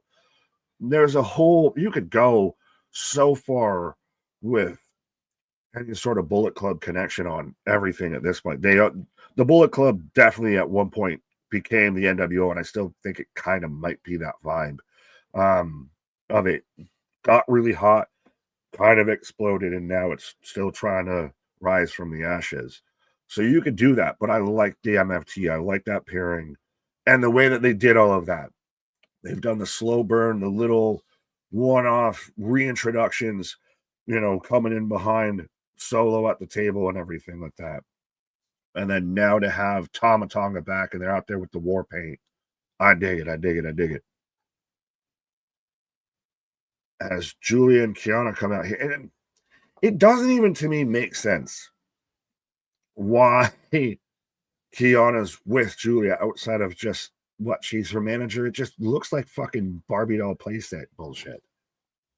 Sorry, not sorry. I've never bought into the whole Kiana James gimmick since the whole Bar Rescue days in NXT. Stephanie for the win. Stephanie. Step to the tiff. I don't know why that made me like stutter. Damn, Nick, it's barely 2 months since Kiana and Julia linked. That's barely 2 months. That's 2 months that they've done fuck and all with. That's a problem. I don't care if it's only been 2 months, because that's 2 months of wasted time. Stephanie Collins and yeah, boo yourself. Boo words there. What? Yes. You're on your pause. When you come back, and I can take mine and you can voice your opinion. I'm in a confessional booth now here, but no. Ramit, after watching Tony Khan's All Elite Wrestling show this Tuesday, it became clear that after the departure of CM Punk and Saraya, Tony Khan is wasting his father's money just in the name of wrestling. Just then, that's when it became apparent. I think it's been a little apparent. It's been a lack of apparent, I would say, with Shad Khan. But yeah, he's not out and outright wasting, because there is potential for something to be there. He's just mishandling, abusing, misusing. Oh, as we're already going to get Stephanie with the Devil's Kiss. Is this match going to take all of 5 minutes here? As Stephanie's already taken it to Kiana. The beautiful madness, Julia. Kiana James is a businesswoman. Well, she needs to do business. She ain't doing business. Wow. Lance Anoa'i is still floating around somewhere, right? Yes, technically he's still signed to WWE. He was injured. He's supposed to be coming back at some point, as we got Julia and Stephanie. Hello, my friend, we'll meet again as we go to commercial. And it's still crazy to me to see how before Julia was the one that was on the rise, on the come up out of NXT, she was going to be the one pretty much in Stephanie's spot. And then I don't know if it was an injury, a visa issue, or whatever, when they had to have that whole thing of title for title match. And then Stephanie was double champ. That was kind of seems like the end of the momentum for Julia. And then she's still moved up. She's still a U.S. champion and everything like that. I'll give credit for that. But she hasn't felt as focused on, as prominently positioned since that moment, I feel. Point of view, Master. Good morning. Good morning. Jose, apparently, my show is buffering. I'm so over it. Wrestling Pro. Well, we got you still covered. We got you covered on all the action, even if you ain't watching it right now. Backdrop on the outside.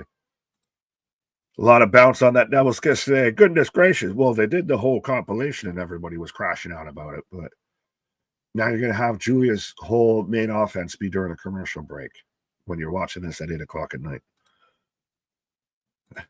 Oh, God, I shouldn't have clicked on that one. But Julia smashing Stephanie on the apron.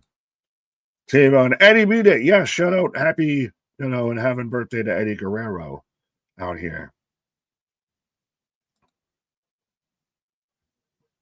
As again, like I was saying, I want to see the mid-card title actually defended. So if this was Julia versus, like, what's going to be the follow-up after this? Is this Julia gets a win so she feels prominent because she got a win over a world champ? Does Julia pin Tiffany here? And then maybe she goes towards the world title. We had the interaction backstage before. Well, no, that was with Stephanie and Tiff. I was going to say with Chelsea Green. Scoop slam from Kiana. One.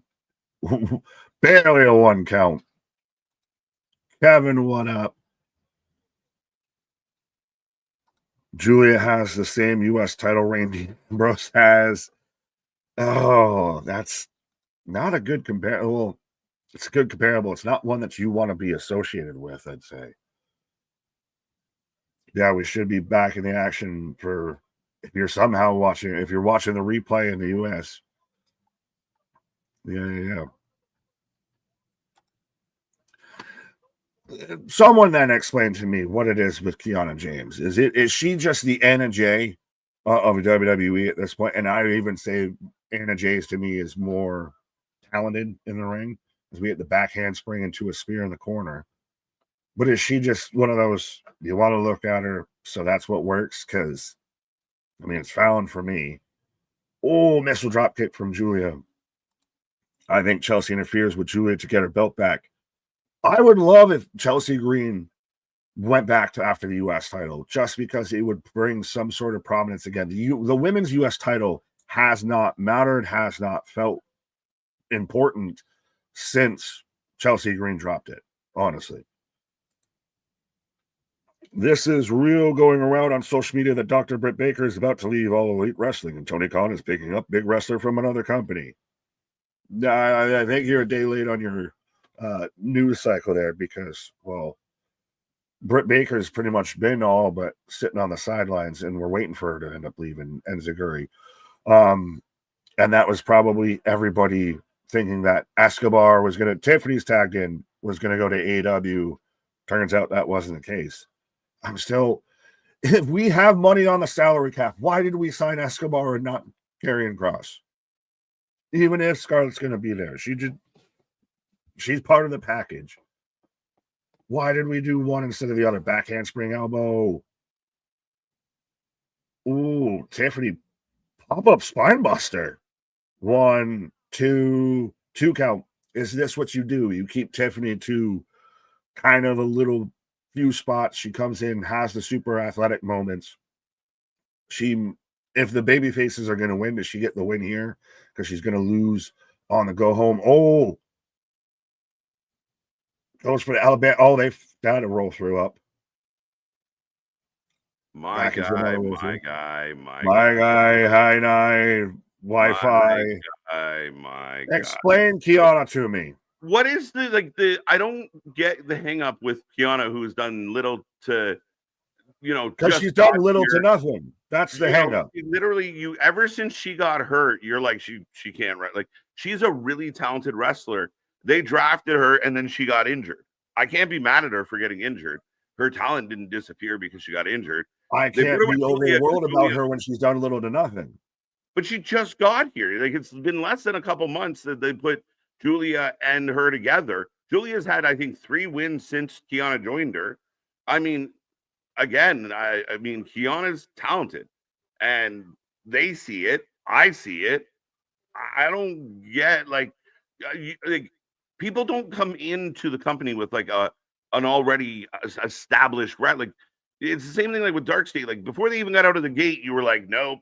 Even if we're not, even if we're going to take the whole how I feel in ring or anything like that out of it, I don't even get the whole pairing of her and Julia. She needed a mouth. Julia needed a mouthpiece. That's why Stephanie got ahead of Julia, I believe. Outside of like, she really kind of took the world by storm with what she does. She's so personable. She's able to go on the interviews. Julia, I mean, again, it's not her first language. So giving her somebody as, Kiana, and Julia saves it. And we're getting a really good match out of all 4 ladies here. But, Kiana brings in an ability to talk. And that's her big kind of grab here with Julia. I think it's a good pairing. It's just a new pairing. Fair. I will say I may have been harsh on her in ring. I still am not a big fan of the gimmick or anything like that. And the pairing of it's been 2 months of wasted time. But it hasn't been. Julia's had 3 wins.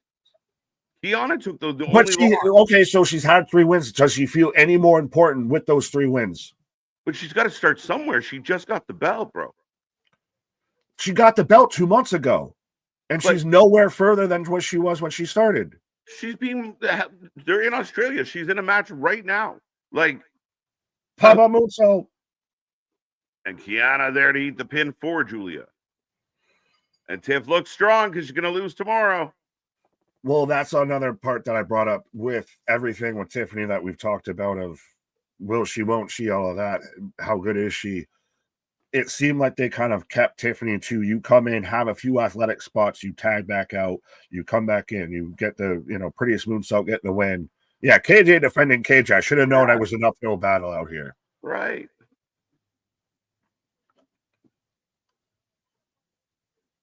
Friday morning rants. Yeah. Right. Let's go.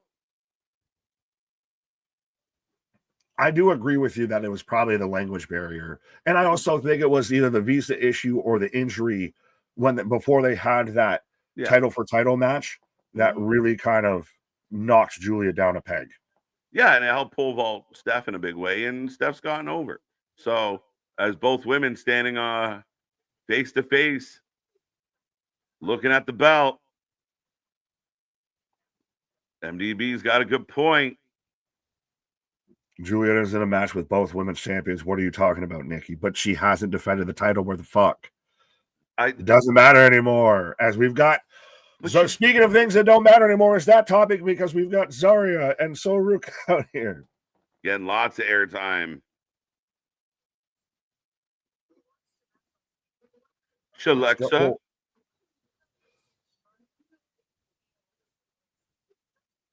Oh, Charlotte Flair out here just for the streets right now, dog.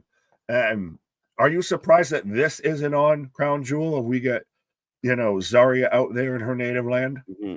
Or no, was she in New Zealand instead of Australia? Right. No, she's Australia.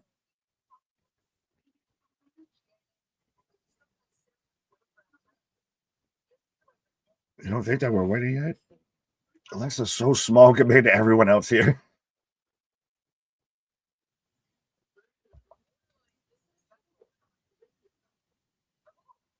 Oh. Matt Adat, is Zarya just an Overwatch character ripoff? I don't think so. No. It's her vibe. Well, and did you see everybody that finally saw what she looked like without the face paint and the war paint and everything, right, and fell in love again? Right. Oh, there you go. So we're going to get a tag match. Is it going to be tonight, next week, Crown Jewel? When's it going to be? Oh. There you go. They're not even on the same page as they. Yeah, that's funny. Yeah. Well, I like the pairing of the We're Not Friends. It's working. Yeah. Street Profits Wyatt's up next. Still trying to figure out. Yeah, well, and it's moved at a clip. There hasn't been much of a lull. Despite any arguments, despite any personal fan favorites or anything, that last match was probably the biggest lull, and that's not saying a lot. No, that's what I'm saying. If it was out of everything else that we've had, it's the weakest probably out of a great field. I'm not saying it was bad. That everything else has been so good. I was trying to make it positive. But I'm losing this plot here. I'm making it positive, but I'm gonna make a shot at this one match. No, I think we've been. No, I'm saying it's probably just been the. Never mind. Yeah, Sammy Shinsuke cooked. The MFT have returned with a new attitude, new look, and I thought that match was fun. I mean, I thought it was good. You let Tiff get the win to look strong, and we set up tomorrow for that. And now we're into this. Yeah, not bad. Jacob McIntyre sprinkled in. We're rolling. Right. Well, we're moving. We're going from one. We started off with Cody Rhodes. We go to the U.S. title match. You got MFT debut, and now we're pretty much rolling into another tag match. Right. Or another championship match. There you go. We see 3 champions in one match. Tag champs up next. U.S. title's already been on the show. Is this Title Friday? Well, and Profits and Shinsuke, shout out Spaz with a $2 super chat, both got their old music back. Right. That's true. Yeah. Bring it. Well, is it because they expect that Australia doesn't know the new shit? So we got to just go with the old shit? Right. Maybe. Or maybe just the new shit sucks.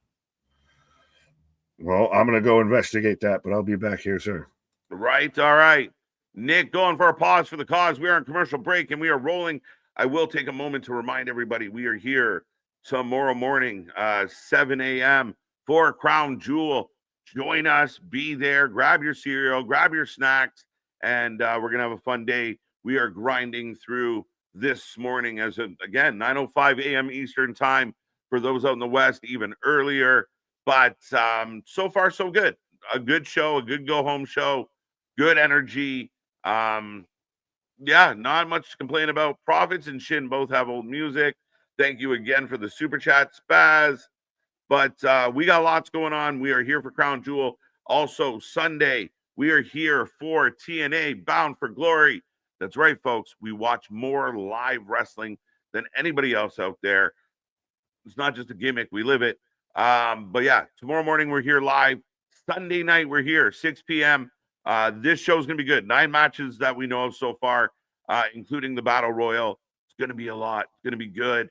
And then we quick turn around, and we are here for Raw Monday morning, 7:30 a.m. Let's go. I just woke up at 6 a.m. Yeah. So it's I knew my alarm was set this morning. I had one of those wake up at like 4 a.m. and like kind of half sleep until 6. So yeah, I mean, it's interesting to do the shows. It's interesting to have the shows at different times.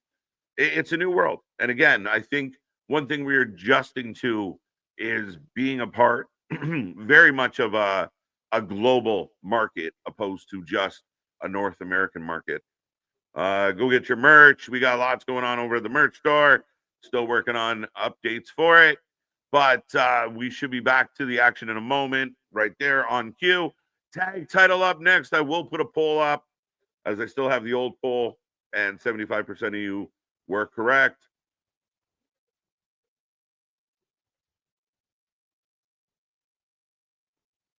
All right, folks, let me know who you're taking as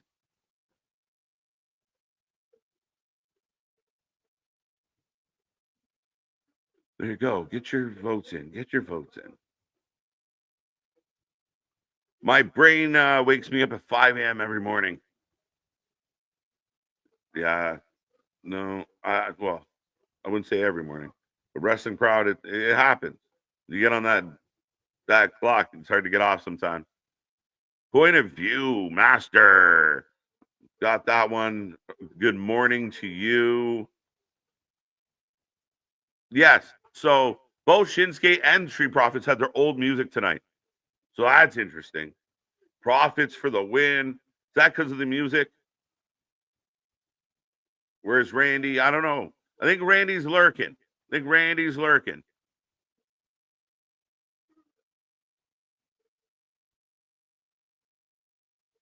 2 times in 1 year, says Montez.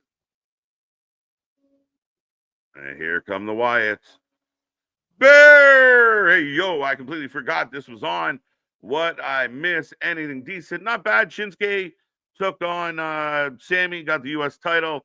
Open challenge, but lost thanks to Shinsuke won thanks to MFT. Tomatonga returns and they take out Sammy and Shinsuke. Women's tag team match wasn't bad, kind of fun, and here we are. Now we're getting the tag titles. So Jacob and McIntyre trying to kill each other. It's been a good hour so far. Lola Vice, Alan, welcome back. MDB, if I haven't said hello to you, sir, let him in. I want them to get Nikki into matches. I want them to get Howdy into matches. I want them to do a little bit more, but I do like the fact that they found a little groove. You found a way to get them TV time. I like what Bo's doing in the backstage segments, kind of messing with people's heads. And we got to remember, I know we look back at the OG Wyatt family and just think of them as world beaters, but they were very much spent a lot of time in the mid card tag titles, IC title. Bray finally gets to that top, but it wasn't always just that way. So I'm okay with where they are right now. I would like to see a little more for Nikki. But yeah, Gacy and Loomis. 58%. So it's tight. It's a tight race, folks. Get your votes in. Still no Bo. No. I don't know what happened to MCMG. I really don't. And it's a little disappointing. I feel like it was a big deal that they showed up and then they've kind of gone quiet. The Wyatts have kind of taken over the tag team division. They've very much been tied to Street Profits. And I feel like DIY, MCMG, LWO, Los Garza, I think they've all kind of fallen by the wayside.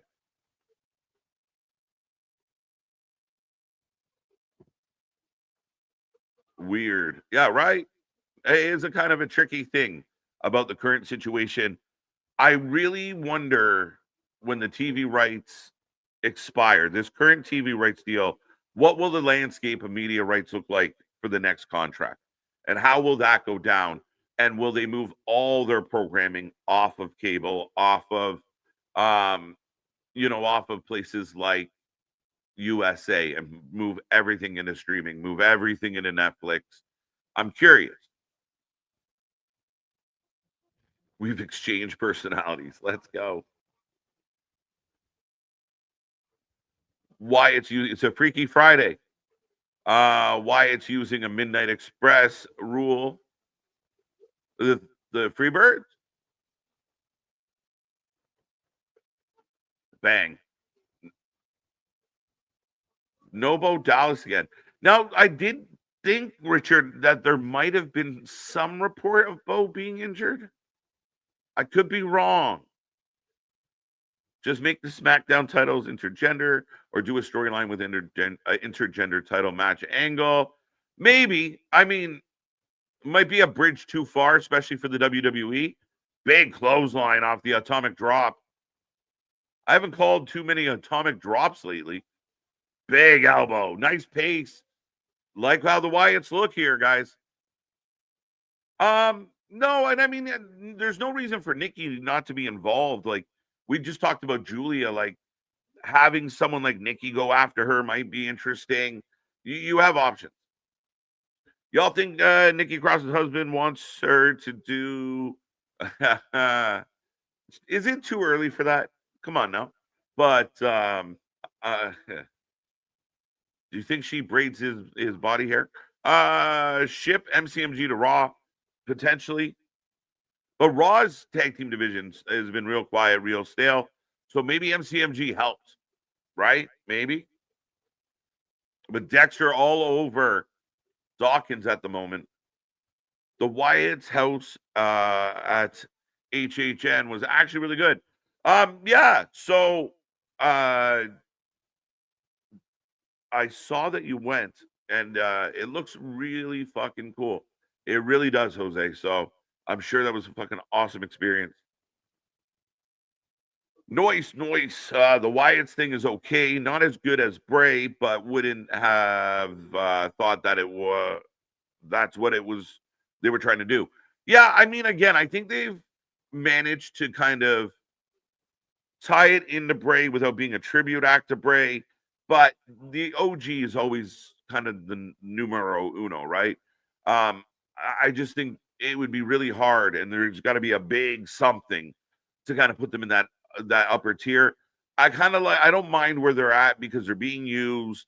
They're not overused. It's not overly creepy. They're just kind of a cult that wants to run amok. As Montez is on fire. But yeah, I mean, Wyatt's always going to be Wyatt, and we hold it in such regard. And especially due to the tragedy, I think. Bo was up against it, but at least it wasn't just a replica. It's something with a slightly different vibe, paying homage. MCMG has been in the thick of things still. Yeah, but I feel like the whole tag team division's been quiet for the last few weeks, outside of these guys. Maybe I'm wrong. Flamethrower. My son saw the Wyatts at Halloween Horror Nights, and he was shocked to hear Dexter speak. Good old Sam Shaw. Let's go. I don't get to watch wrestling with you guys when I'm here because mine comes on way later than yours. Even when there's an early show, you gotta get hooked up with that VPN point of view. We gotta get you that VPN. Oh, the Doomsday Blockbuster times 2.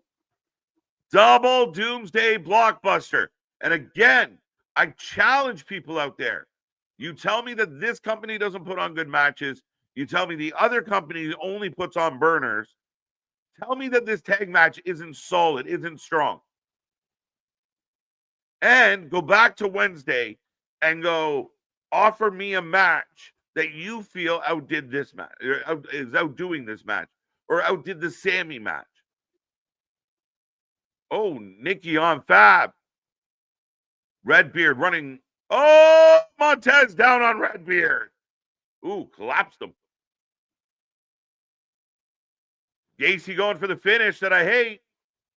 And that's what you get for turning your back on your opponent. We get the anointment. Dawkins up and over. Rowan gets bumped again. I only watch Dynamite with you guys. Aren't I lucky? I mean, if you're going to tune in and have a laugh, that might be the night. Big. I like that finisher. Suplex into the power bomb combo. That is good. And that was a good match. Then the Wyatts get the W. What does this mean for the Profits? I guarantee it will be on Netflix. KJ pay-per-views for the main roster will be last. Yeah. Okay.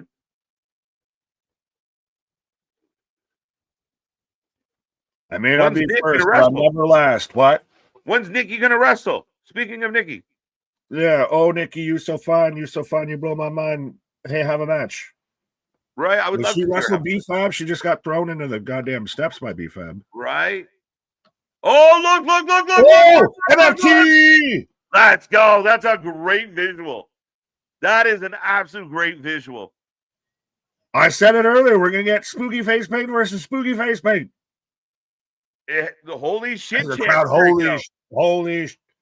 This is that your Survivor Series War Games? We talked about the big baby face, but could you do two? Do two? You could, if we're being greedy. Solo, but you don't have a down the middle. No Bo, though. Because I'm Bo, yo. I'm the greatest rapper. Nikki step into Solo. FU Solo breaks out instantly. They finally decided they wanted to censor it. Bo Dallas did suffer an undisclosed injury. Good call. Big fella out here has been medically cleared to wrestle, so don't know what's going on. Interesting. Well, you would assume that Howdy would somehow be involved in this. Howdy's... Yeah, well, he was injured at one point, and I think he had came back, and that's when they won the tag titles and everything. I hadn't heard of the injury since then. Yeah. Recently, they came out and said he might have tweaked something, and it was undisclosed as point of view saying. It was a couple weeks ago. So he's not here unless it's just making the trip to Australia didn't work for him, brother. I don't know. Right. Well, and again, I guess an epileptic warning for this fucking flickering light. Yeah, it's blinky. Yeah. It's blinky for sure. Jose, you read my goddamn mind. The dead president is the Wyatt 6. Now I want to watch that flick. I haven't seen that flick in a minute. Literally, it's got to be at least a decade. Yeah, it's an OG one. Yeah. It's was it New Jersey Drive? Such a good movie. Oh, and we're done. Go to the Miz and Carmelo. Well, this from last Friday. I was going to say, why are they backstage after this man just hit a skull crushing finale? But it's last Friday. Right. But that's been the rumored feud, though, for a minute is MFT and the Wyatts, and it looks like we're setting up that now. Yeah. I mean, again, funny rumor. We'll see where Bo's at. But, yeah, I thought it was great. Solo's coming for everything, though. I'm going for the U.S. title. I'm going for the tag belts. I'm here to take over. We're not here to take part. We're here to take over. And it's good, right? I mean, now, I mean, I'm interested. I'm interested in, the, God, Gorillas of Destiny, going after the Wyatts. I mean, you get really good matches tonight. The match with Street Profits was a solid match. Really good visual when the MFT popped up in the background. I'm in. Again, it's exciting. It's different. It feels like it's got a vibe to it. Speaking of things that don't have a vibe to it, is the Miz. Should we put the Miz with Grayson Waller if Austin Theory is just on the bench perpetuity? That would be a better fit than the New Day. And here goes. The Miz is going to be John Cena's last opponent. I'll fucking choke you out. His greatest rival ever. Well, and I saw everybody. Well, I even shared it of the meme with Randy Orton choking out Pierce, don't you put fucking or Aldis, don't you put the Miz with Javon Evans? Right? No, they're doing exactly what I thought they'd do with Miz. Now Mello goes over Miz, and That's you the know, most intense the Miz has ever looked. come on, don't be ridiculous. But That's my the name. How'd you know? The Miz is the gatekeeper. The Miz is the guy that, you know, you want to put Carmelo up and you want to give Carmelo a guy that everyone loves to boo to beat. Miz is the guy. Has Miz always been the gatekeeper for the better part of his career? It feels like it, right? And Miz is such an interesting guy because he had such a good career, yet I don't feel like any of us really give him the credit he deserves. We're just kind of like, it's the Miz. But he had a crazy career, very successful. Right. As we're getting the video package Oh, let's for go. the Last Man Standing. So they're going to give this some time, as you should with a Last Man Standing. It looked, we got like 40 minutes on the clock.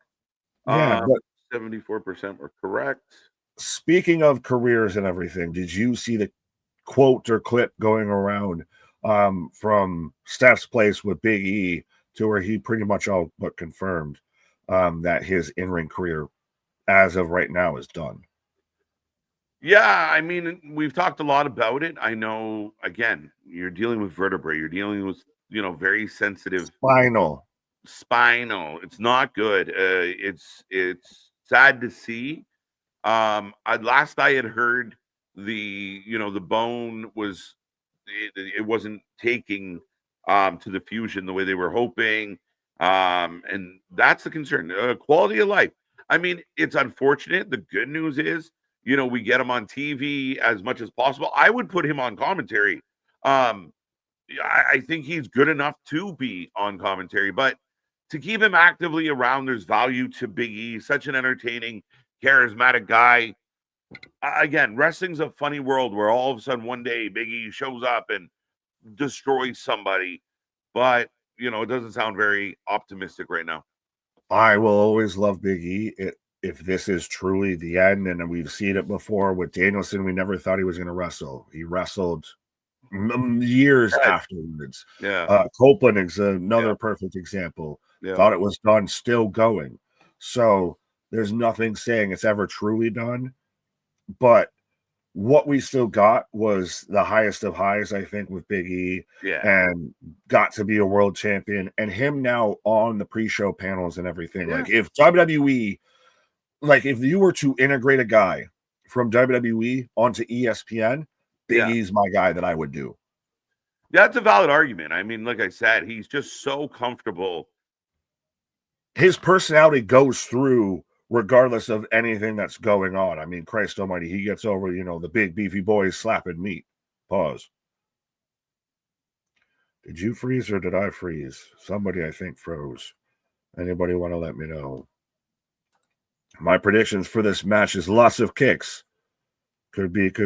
Big E needs Big E needs a built-in fan. KJ froze. Okay, so it wasn't just my mind of KJ's just been stuck in position here. But yeah, no, I think Big E's a guy that his personality shows through in everything. You feel every moment of, Wrestling for Live Universe. Don't you dare be sour. Clap for you.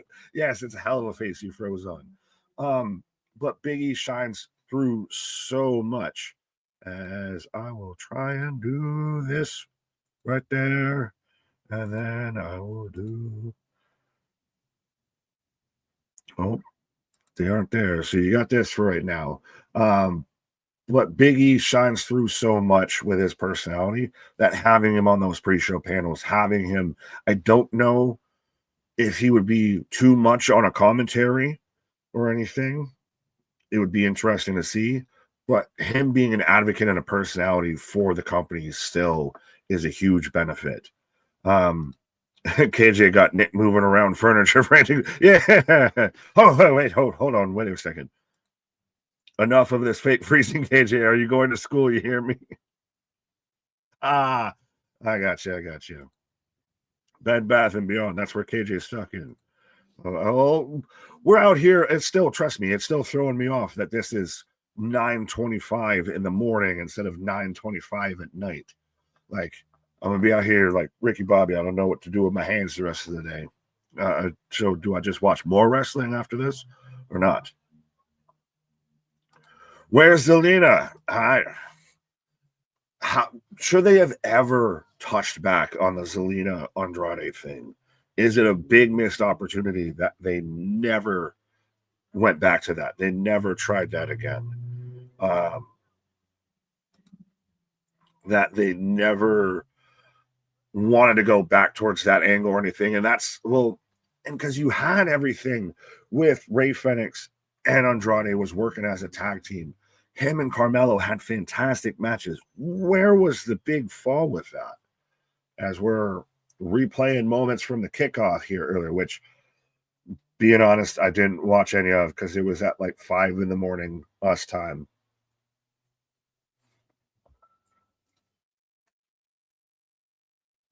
As Seth's responding to the whole crowd, chanting Cody Rhodes, and Paul's trying to give him the mic to talk, and he just walks off. Are they sowing the seeds that Seth shook? Ain't no such thing as halfway crook.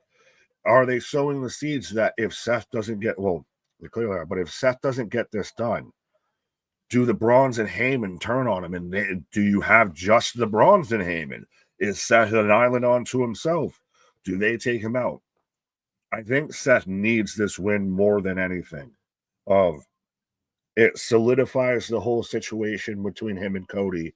It validates him as a champion. It validates, him as the leader of this faction. And he can run with the whole gimmick of I'm the guy that runs the locker room here. Finally, we're going to listen to my vision out here instead of that quarterback one and all that. Now, there's nothing saying that they couldn't go with Cody winning, but I think Cody can take an L. Seth needs this. And I love that Seth obsesses about it. That's been a character point for him from the Punk storyline through the Roman storyline, through anything. He obsesses over the whole situation. That's why he's out there shook of, I'm too focused right now. I can't deal with them chanting his name. It seems to me like WWE just wants the cool kids. AEW is like the land of misfit toys. Yes and no. AEW wants to be the cool kids, but also they kind of embrace, being the goth kids a little bit, or being the, I don't want to say the nerd, but they embrace being the alternative. They just, as much as they want to be the alternative, they just do a poor copy of the cool kids, I guess. As we are about to kick off with the last man standing match. So I've got Priest coming out right now. So we got Priest versus, I still always want to call him Malachi. It rolls off the tongue a little bit better. But Alistair, do you put husband and wife together? But who you got? Do you got Damian Priest? Do you got Malachi Black? Yeah, I got Priest coming out. Malachi has to win this. Alistair has to win this, I feel. It serves him better in the long run for him to get the win. And I am kind of hoping that this is the culmination of the feud, but then where you go next with either one. Because you can't go Priest Jacob, you can't go Priest Drew. Do you go Priest Nakamura? Anything? Where do you go with Priest next? And again, kind of same thing with Alistair Malachi. Where do you go post this? I could see him maybe going after Sammy again, going after the U.S. title, goes after Nakamura. He might have a little bit more of an open window. But yeah, we'll see where they go. Who will be the last man standing? Well, that's what we're going to find out. Except Miles Bourne, he can't. MDB, okay. I think I'm going to go for MB for the win, but I want to take Priest, but I'm going to take Black for the win. There you go. I don't know who you're fully taking with that, but I know somebody's back, Jack. Well, White's back, Jack, and I'm also going Black. You can have that, Danny. Let's go. My internet just said I need a nap, so fair enough. Well, and it's always funny doing this because you don't know if you're the one stuck in the frozen zone or if the other person is. So it's like, chat, help me. Yeah, I'm sitting here like, hi, and I'm just getting the circles. Yeah, well, because I've been there before of just talking to myself and didn't even realize you were still going. But you stuck in like the perfect face of just like, Right. Here comes Damian Priest. I was in the there. I upside got down. Malachi coming out right now. Oh, wait. This is gonna wake you up at 9:30 in the morning. Right? That should be your alarm. That's why he rises the way he does. Yeah. You have no choice.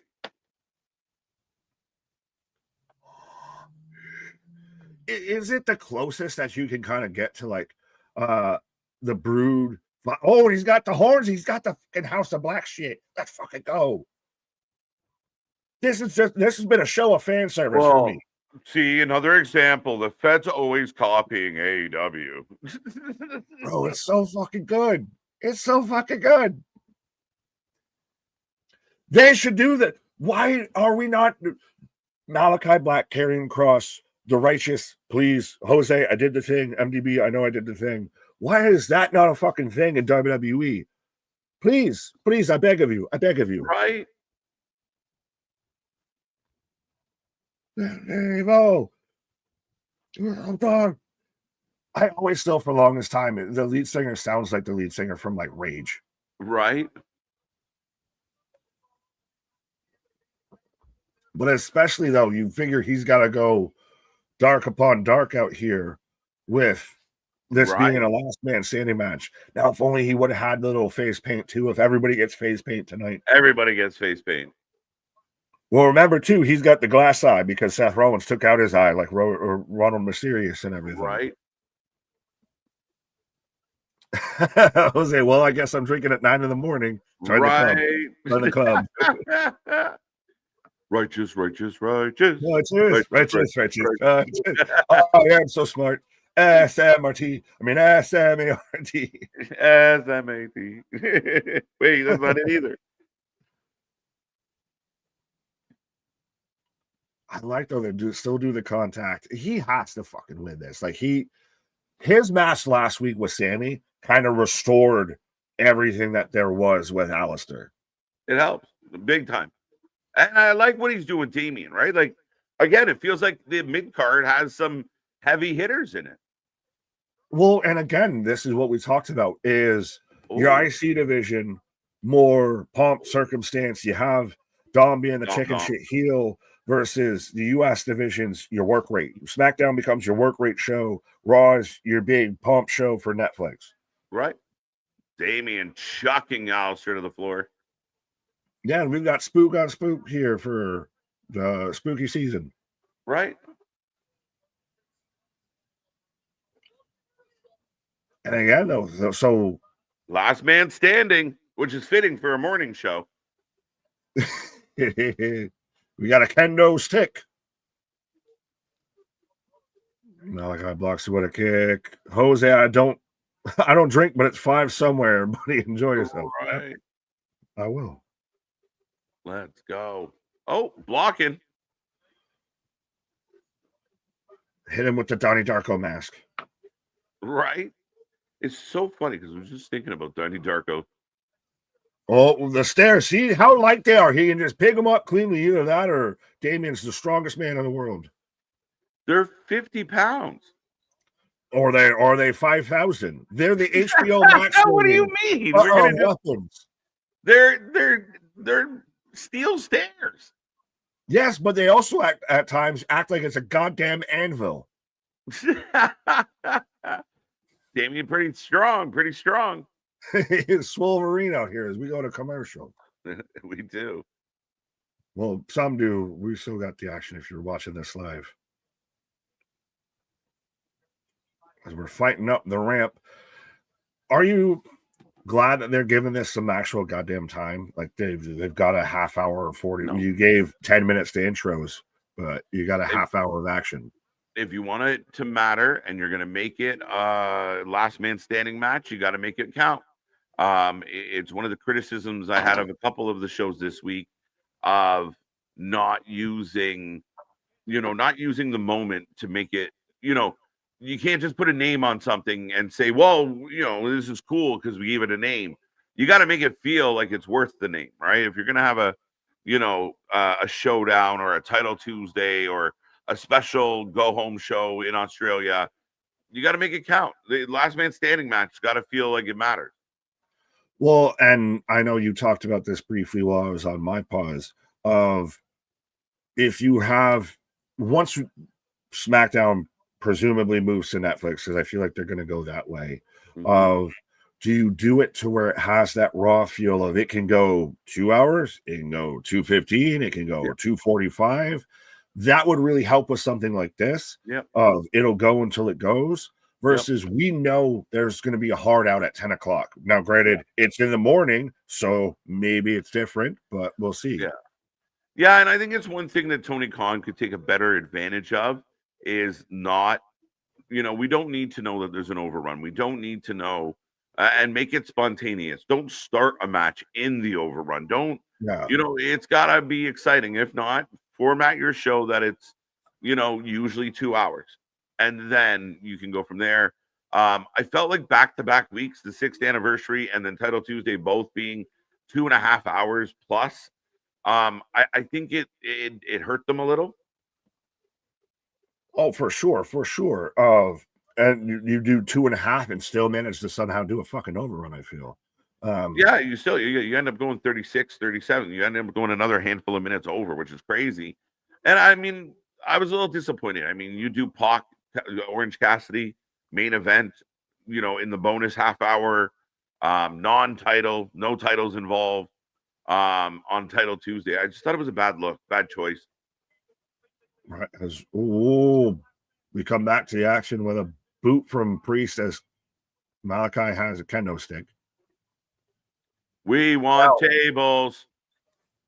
Do you think that we start to essentially almost get a House of Black in WWE of Buddy Matthews, Buddy Murphy, who's been on the sidelines with an ankle for the longest time? Is he just slow playing his way out? Right. When was that? Grand Slam Australia was in. It's been almost a year. It's January, right? January, February? Yeah, it's been at least 6 months, I feel. Oh, it's been more than that for sure. So, yeah, I find like some people get lost in the abyss. No, he's backstage. Yeah, that's it. Right. But yeah, no, he could be somebody that maybe crosses the line, especially Rhea's over here, Malachi's over here. Hey, buddy, pun intended. We could sure use you over here. We could make something with you. I would love to see Buddy come back. I think he'd be booked better here. I think Triple H did like Buddy and some of his best work. Buddy Malachi was outstanding. If they could get their hands on Brody King, though, I don't know they will. Brody King versus Jacob Fatu. Shut up. I can only get so entertained. Right, as Damian punching out as we got the stairs in the ring, which the stairs can weigh up to 100 pounds, folks. So, see, they can weigh somewhere between 5 pounds and 500 pounds. One of my favorites. Well, these are the same stairs that split the fucking skull open of Jade Cargill. And they're sharp. They're sharp. Even if they're light, they're sharp. Right? Oh, big knee. Is it? Oh, shit. Oh, meteor on the stairs. But is it interesting and is it far enough away because we're seeing a lot of the same stuff Shinsuke did with Malachi's offense, with the knees off the Brett's rope and everything? It's similar to what we just saw earlier. So it's far enough away that it's not the comparable. Yeah, I don't think so. I mean, again, yeah, it never crossed my mind. Fair enough. That implies the question. That implies an answer. Ooh. As the stairs are set up on the side. Oh, rubbing his face on it. That's how you get a broken skull. Yeah, I agree with you, MDB, especially with like him having like his side hustle, being in a band. It gives him the freedom to do that. WWE might not allow that freedom, or be a little more mindful of what you're saying. So yeah, I agree with you. It's just more of a Definitely a fantasy booking, but yeah, I agree completely as far as his indie loyalty. Still, but I would love the House of Black on some WWE television. Yeah, and Buddy can go. I'd like to see Buddy come back and have some really good matches. Well, I was a fan of him when he was on 205 Live as the fucking Cruiserweight champion. Yep. He was one of the best ones. Oh, he was the best one. Oh! I don't know if that was meant to happen or if he came up close or short or out of place with something. He came up short and hit the back of his head instead of the back of his shoulders. And, well, just to make sure. That's why I'm wondering if that was intended or not, or if they're just going to run with what happened. Oh, yeah, they got to keep going. I think they came short. I think he was supposed to roll in a little higher, but he seems okay. Maybe the bun saved him. Bad Bunny? The Bad Bunny. He said the bun, and his buddies with Bad Bun. Oh, he's about. Oh, shit! Oh, pounce for the out, and they finally fixed it. We no longer have the main event on top of the Could you imagine being the guy that forgot to flip it and nobody noticed till like 8 minutes into the show?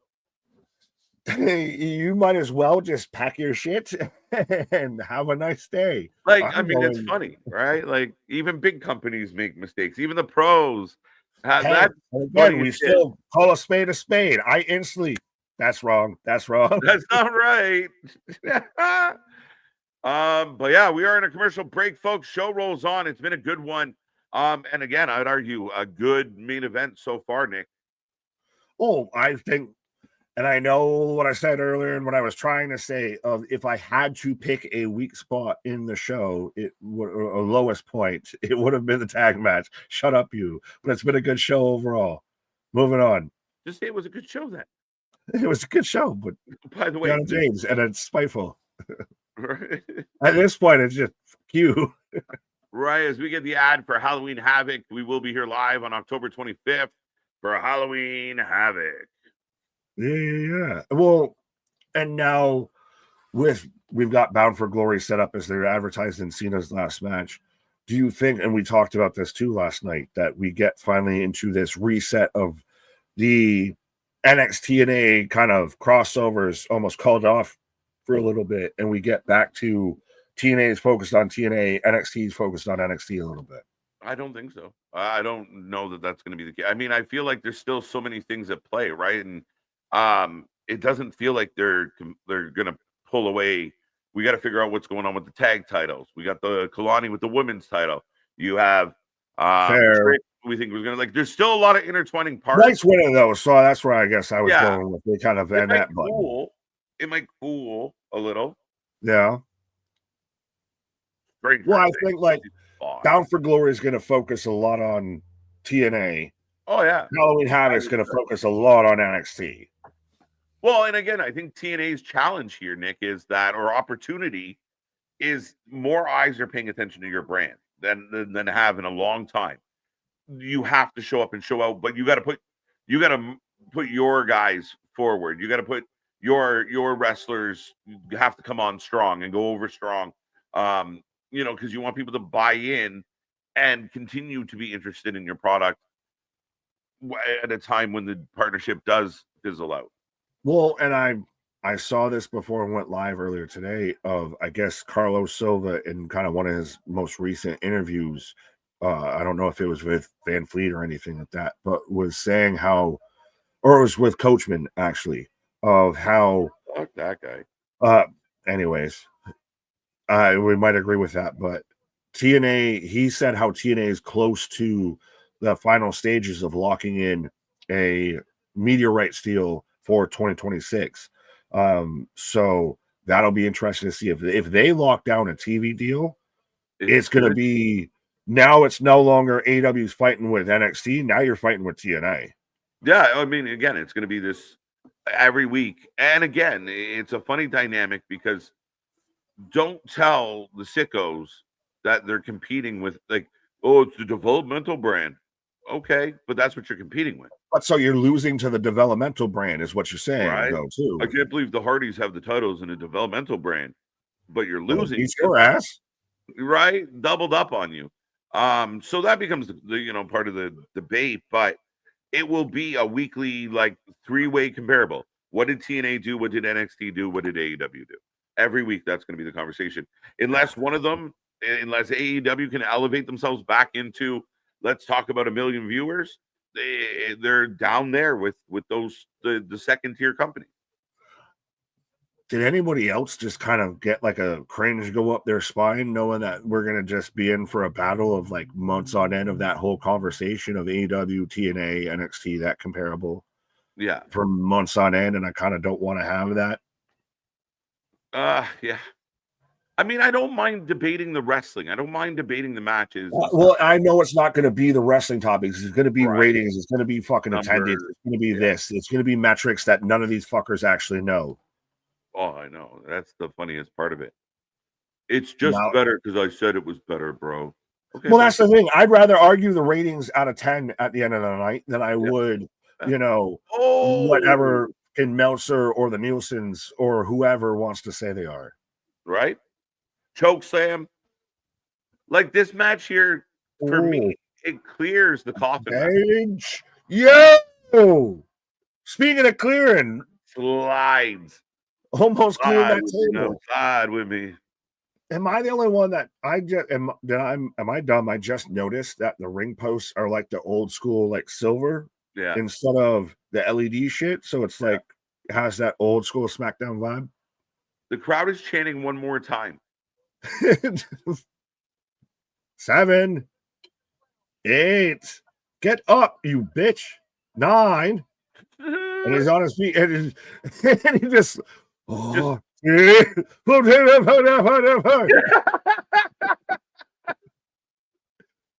start playing his music, he'll pop up. That's right. Just like Weekend at Bernie's. Turn the radio on.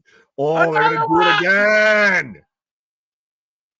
And he just got out at 9. If he doesn't, can stay down with this. But is this how you end this? I don't know. I don't like it. We still got 12 minutes on the clock. What are we doing? No. Get up. Get up. Whoa.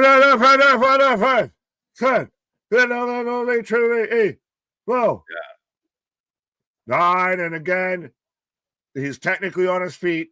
He's technically propped up. Damien got him again. Back into the audience. But this has felt like a last man standing. This has felt like I'm sick of you. And this feels like a blow off. And we both kind of wondered, is this the last that we do with this? What do you do with Damien or Malachi after this? That becomes the very big question for both. And that's kind of why I want to see what Malachi does. Like if Malachi can get the win. But he is taking an ass whooping by Damien. Like, to me, it'd be very curious what happens with Black if he just gets dusted this openly. He's not going to get dusted like this. There's people cowering. Oh, onto the platform, table, whatever the fuck. Oh yeah, but he's about to do some meteor shit off of this, I bet. Oh, they specifically set up how they've got all the random construction gear right by there, because every construction job they leave everything neatly and precisely put together. But Jose, it can't be a double count out or a false count anywhere, or a last man standing. Right. Oh, Zelina, don't you do this to my husband? This is interesting. This was brought up in the chat earlier of what do they do with Zelina? I was talking about why they never put Andrade and Zelina together, but now you're going to put Zelina and Malachi together. Interesting. Whoa, blow his ass. Yeah, he's asking Vega to step aside. This is awkward. Respectfully. Awkward? I think this is good. Good, but awkward. It can both be the same thing at the same time. Oh, he's a wizard. Through the table. Malachi Holy shit! torches Damien. Instantly, the Chris Jericho. He's the wizard. Right. It's the same shit. Fucking black paper Hogan. Who's the Ultimate Warrior? Right. It's no. It's over. Malachi wins with his wizard powers. Wait, Summon a Hunter, summon a Honda. Oh, and so they're going to be a whole, they're putting them together. I think it's great. I think it's better for her. I think It's something for her. She had nothing else going on. Yeah. And she brings a flavor to, like, she can talk for him. And he can kind of. Oh, they're selling that he's like actually burnt. Well, you're supposed to. Well, it's it's only so often we've seen it. It's like a 1 in 3 chance that shit actually works. Jericho's was like the middle. Hogan's didn't work. Malachi actually did it fairly well. Right? We'll show you a Molotov cocktail. That's how you do flame shit in wrestling. That's how you do fire in wrestling instead of goddamn flamethrowers and Molotovs. You have to sell it. You can't set a guy on fire on Sunday and then he walks in the building Monday fine. Like, what are we doing? That's how you end a last man standing match, because this is the end of the rivalry of I set your ass on fire. I black masked your ass. Now the question is, what's next? They're still next for each other. Damien's going to want to come back. But is he going to want to fuck with a wizard again? Oh, that's still the best shit, because I instantly went back to Chris Jericho. I'm a wizard. That was a great main event. Great show. I felt the in-ring tonight was good. Good. Best SmackDown in a minute. The creative shakeup seems to have worked, at least for now.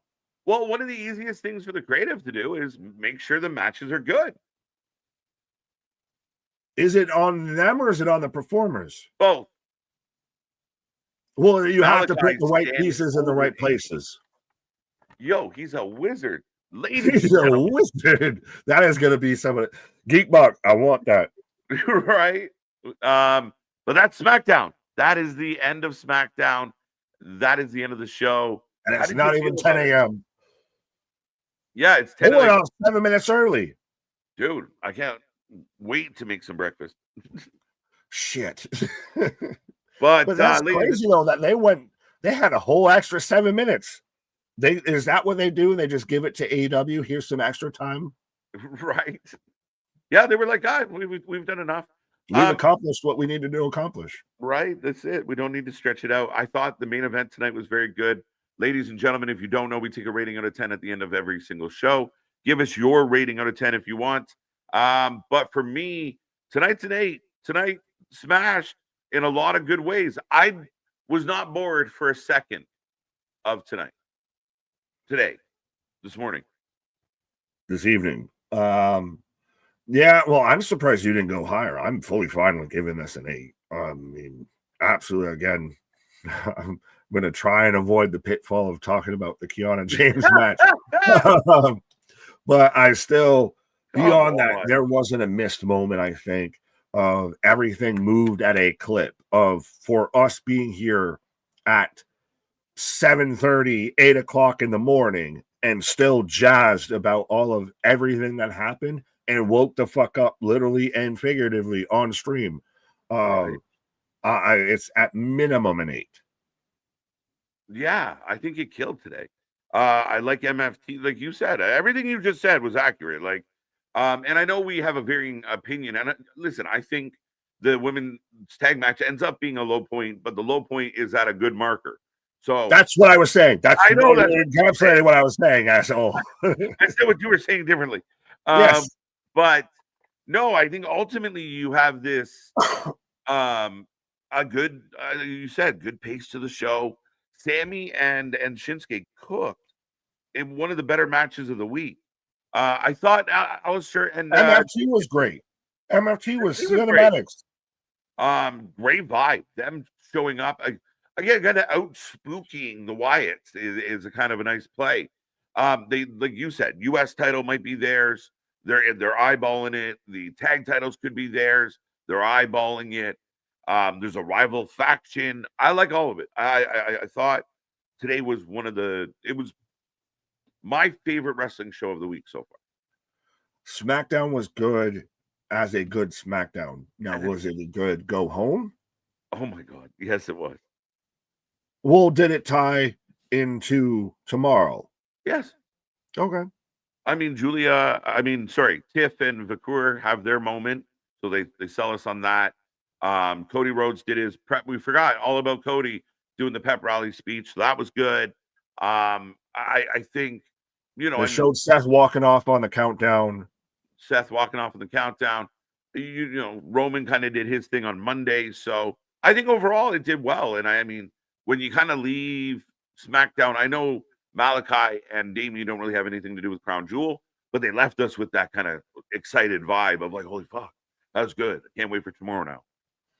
Is it a bit of the thing of that the product feels good, so you have that energized vibe, regardless of whether it's attached to Crown Jewel or not. Like WWE feels fun again for the next 24 hours. Yeah, I hope Wyatt Nicks, Stevie Nicks. The Wyatt Nicks, let's go. I like it. But 8 out of 10, 8 out of 10 Vegemites. I'm gonna go take a shoey after this. Shoey. 9 out of you moved on me. 9 out of 10. Okay, I'm back. Good to see you, Osama. But 9 out of 10, that's a fair score, I think. Another membership. All right. Well, Bradley out here also even letting everybody know. Thank y'all for showing up this morning for the boys. Have a good rest of your day and see y'all tomorrow morning at 7 a.m. for Crown Jewel. Dude, Friday night off. I'm gonna put on my pants. I don't know. I feel weird. I'm like I said, I'm kind of like Ricky Bobby out here. Like I don't know what to do with my hands. Right. Do I just watch more wrestling and just talk about out loud to myself? I just have to torture myself and watch Dark State and Kiana James matches and Wendy Chu shit. Do your taxes, bro. Oh, don't worry. Let's go. It's a brass tax Friday. Let's go. They're up to 8.5 out of 10, 10 out of 10, 8.5 out of 10, 9 out of 10. So a lot of good reviews across the board, Nick. I think you clicked on Z-Man, maybe? Yeah, I was just trying to read out because it's one of the longer ones of 8 out of 10 from me. Nice show for my first time watching SmackDown in the morning. I think it's everybody's first time watching SmackDown in the ass crack of dawn. All right, now can watch something else tonight at 8 or do something else. Yeah. Go out. My recommendation to all wrestling fans, take a shower and leave the house. If you can't touch grass, at least smoke it. Well, and how tying into the bigger picture of this, how do we feel when WWE is going to go fully global, even more than it already is, and WrestleMania is going to be at 11 o'clock in the afternoon? I'm so happy. Actually, it might even be earlier than that because it starts then now with Vegas. Yeah. So it might be like 11 p.m. the night before. The selfish side of me is just like, I'm all for. I like these like afternoon pay-per-views on a Saturday. They're fucking lovely. If I can get the time off for it, if I can know far enough in advance and plan around it, yeah, it's great. Right. Well, on a Saturday. The Friday ones, I mean, again, we're gonna get them. The whole build-up into Riyadh is a big tour. So like I'm gonna have to take a month off just to get ready for WrestleMania season. January's all over the fucking map. 6.9 out of 10. That's a little bit low, Guardian, but that's okay. I think he just wanted to go for the 69. Right. He just got in the haha. Pick 69. It's hilarious. It is still funny. Still continuing with the Texas Chainsaw Massacre. That's on my list of things to watch, rewatch. I have a question. Where's the Texas Chainsaw Massacre Championship, Christian? Tony Khan? Isn't that if we can defend the Riyadh championships and if Mercedes is going to act like the Owen Hart title is an actual title, where's my Texas Chainsaw Massacre belt, especially around spoopy season? You let go of Abaddon. Where's your spoopy, Tony? This Wednesday on Dynamite, Mercedes Moné versus Jeff Jarrett in the Leatherface match. Fuck it. That's his retirement match. Fuck it all. Let's go. We got that from me, Brad. I don't know what happened there. Actually, at 8 tonight, I'll be watching AEW Dynamite I missed on Tuesday. No, don't do that. Don't do that. Well, no, you can still do. If you're going to do that, then watch us when we were watching both of them shows too. So you can watch both of them. You can watch us again. We got all the shows. If you want to watch some old wrestling, we got you covered with that too. Yeah, no, I highly recommend. Just everybody enjoy their Friday. Get away from the wrestling for a little bit. We're back tomorrow morning with more wrestling. Grab someone sexy and say, hey, let's do something. Let's have a good time. But we are back consensually. But we watch the Smashing Machine. # not sponsored. That was my nickname in high school. But moving on, folks. We are back 7 a.m., not 7:30 like today, a half an hour early. Click that little bell. Go check out all our socials. We'll be posting stuff. We're going to try and get some clips. But, have a happy Friday or have a happy meal. Either way, smile. Both of them. But either way, it feels weird leaving this at 10 a.m. But our shit is real. Our shit is raw. Our shit is all authentic. When you're talking about that rest, you put that for life with it. See you on the flip side. Come back tomorrow. Let's go.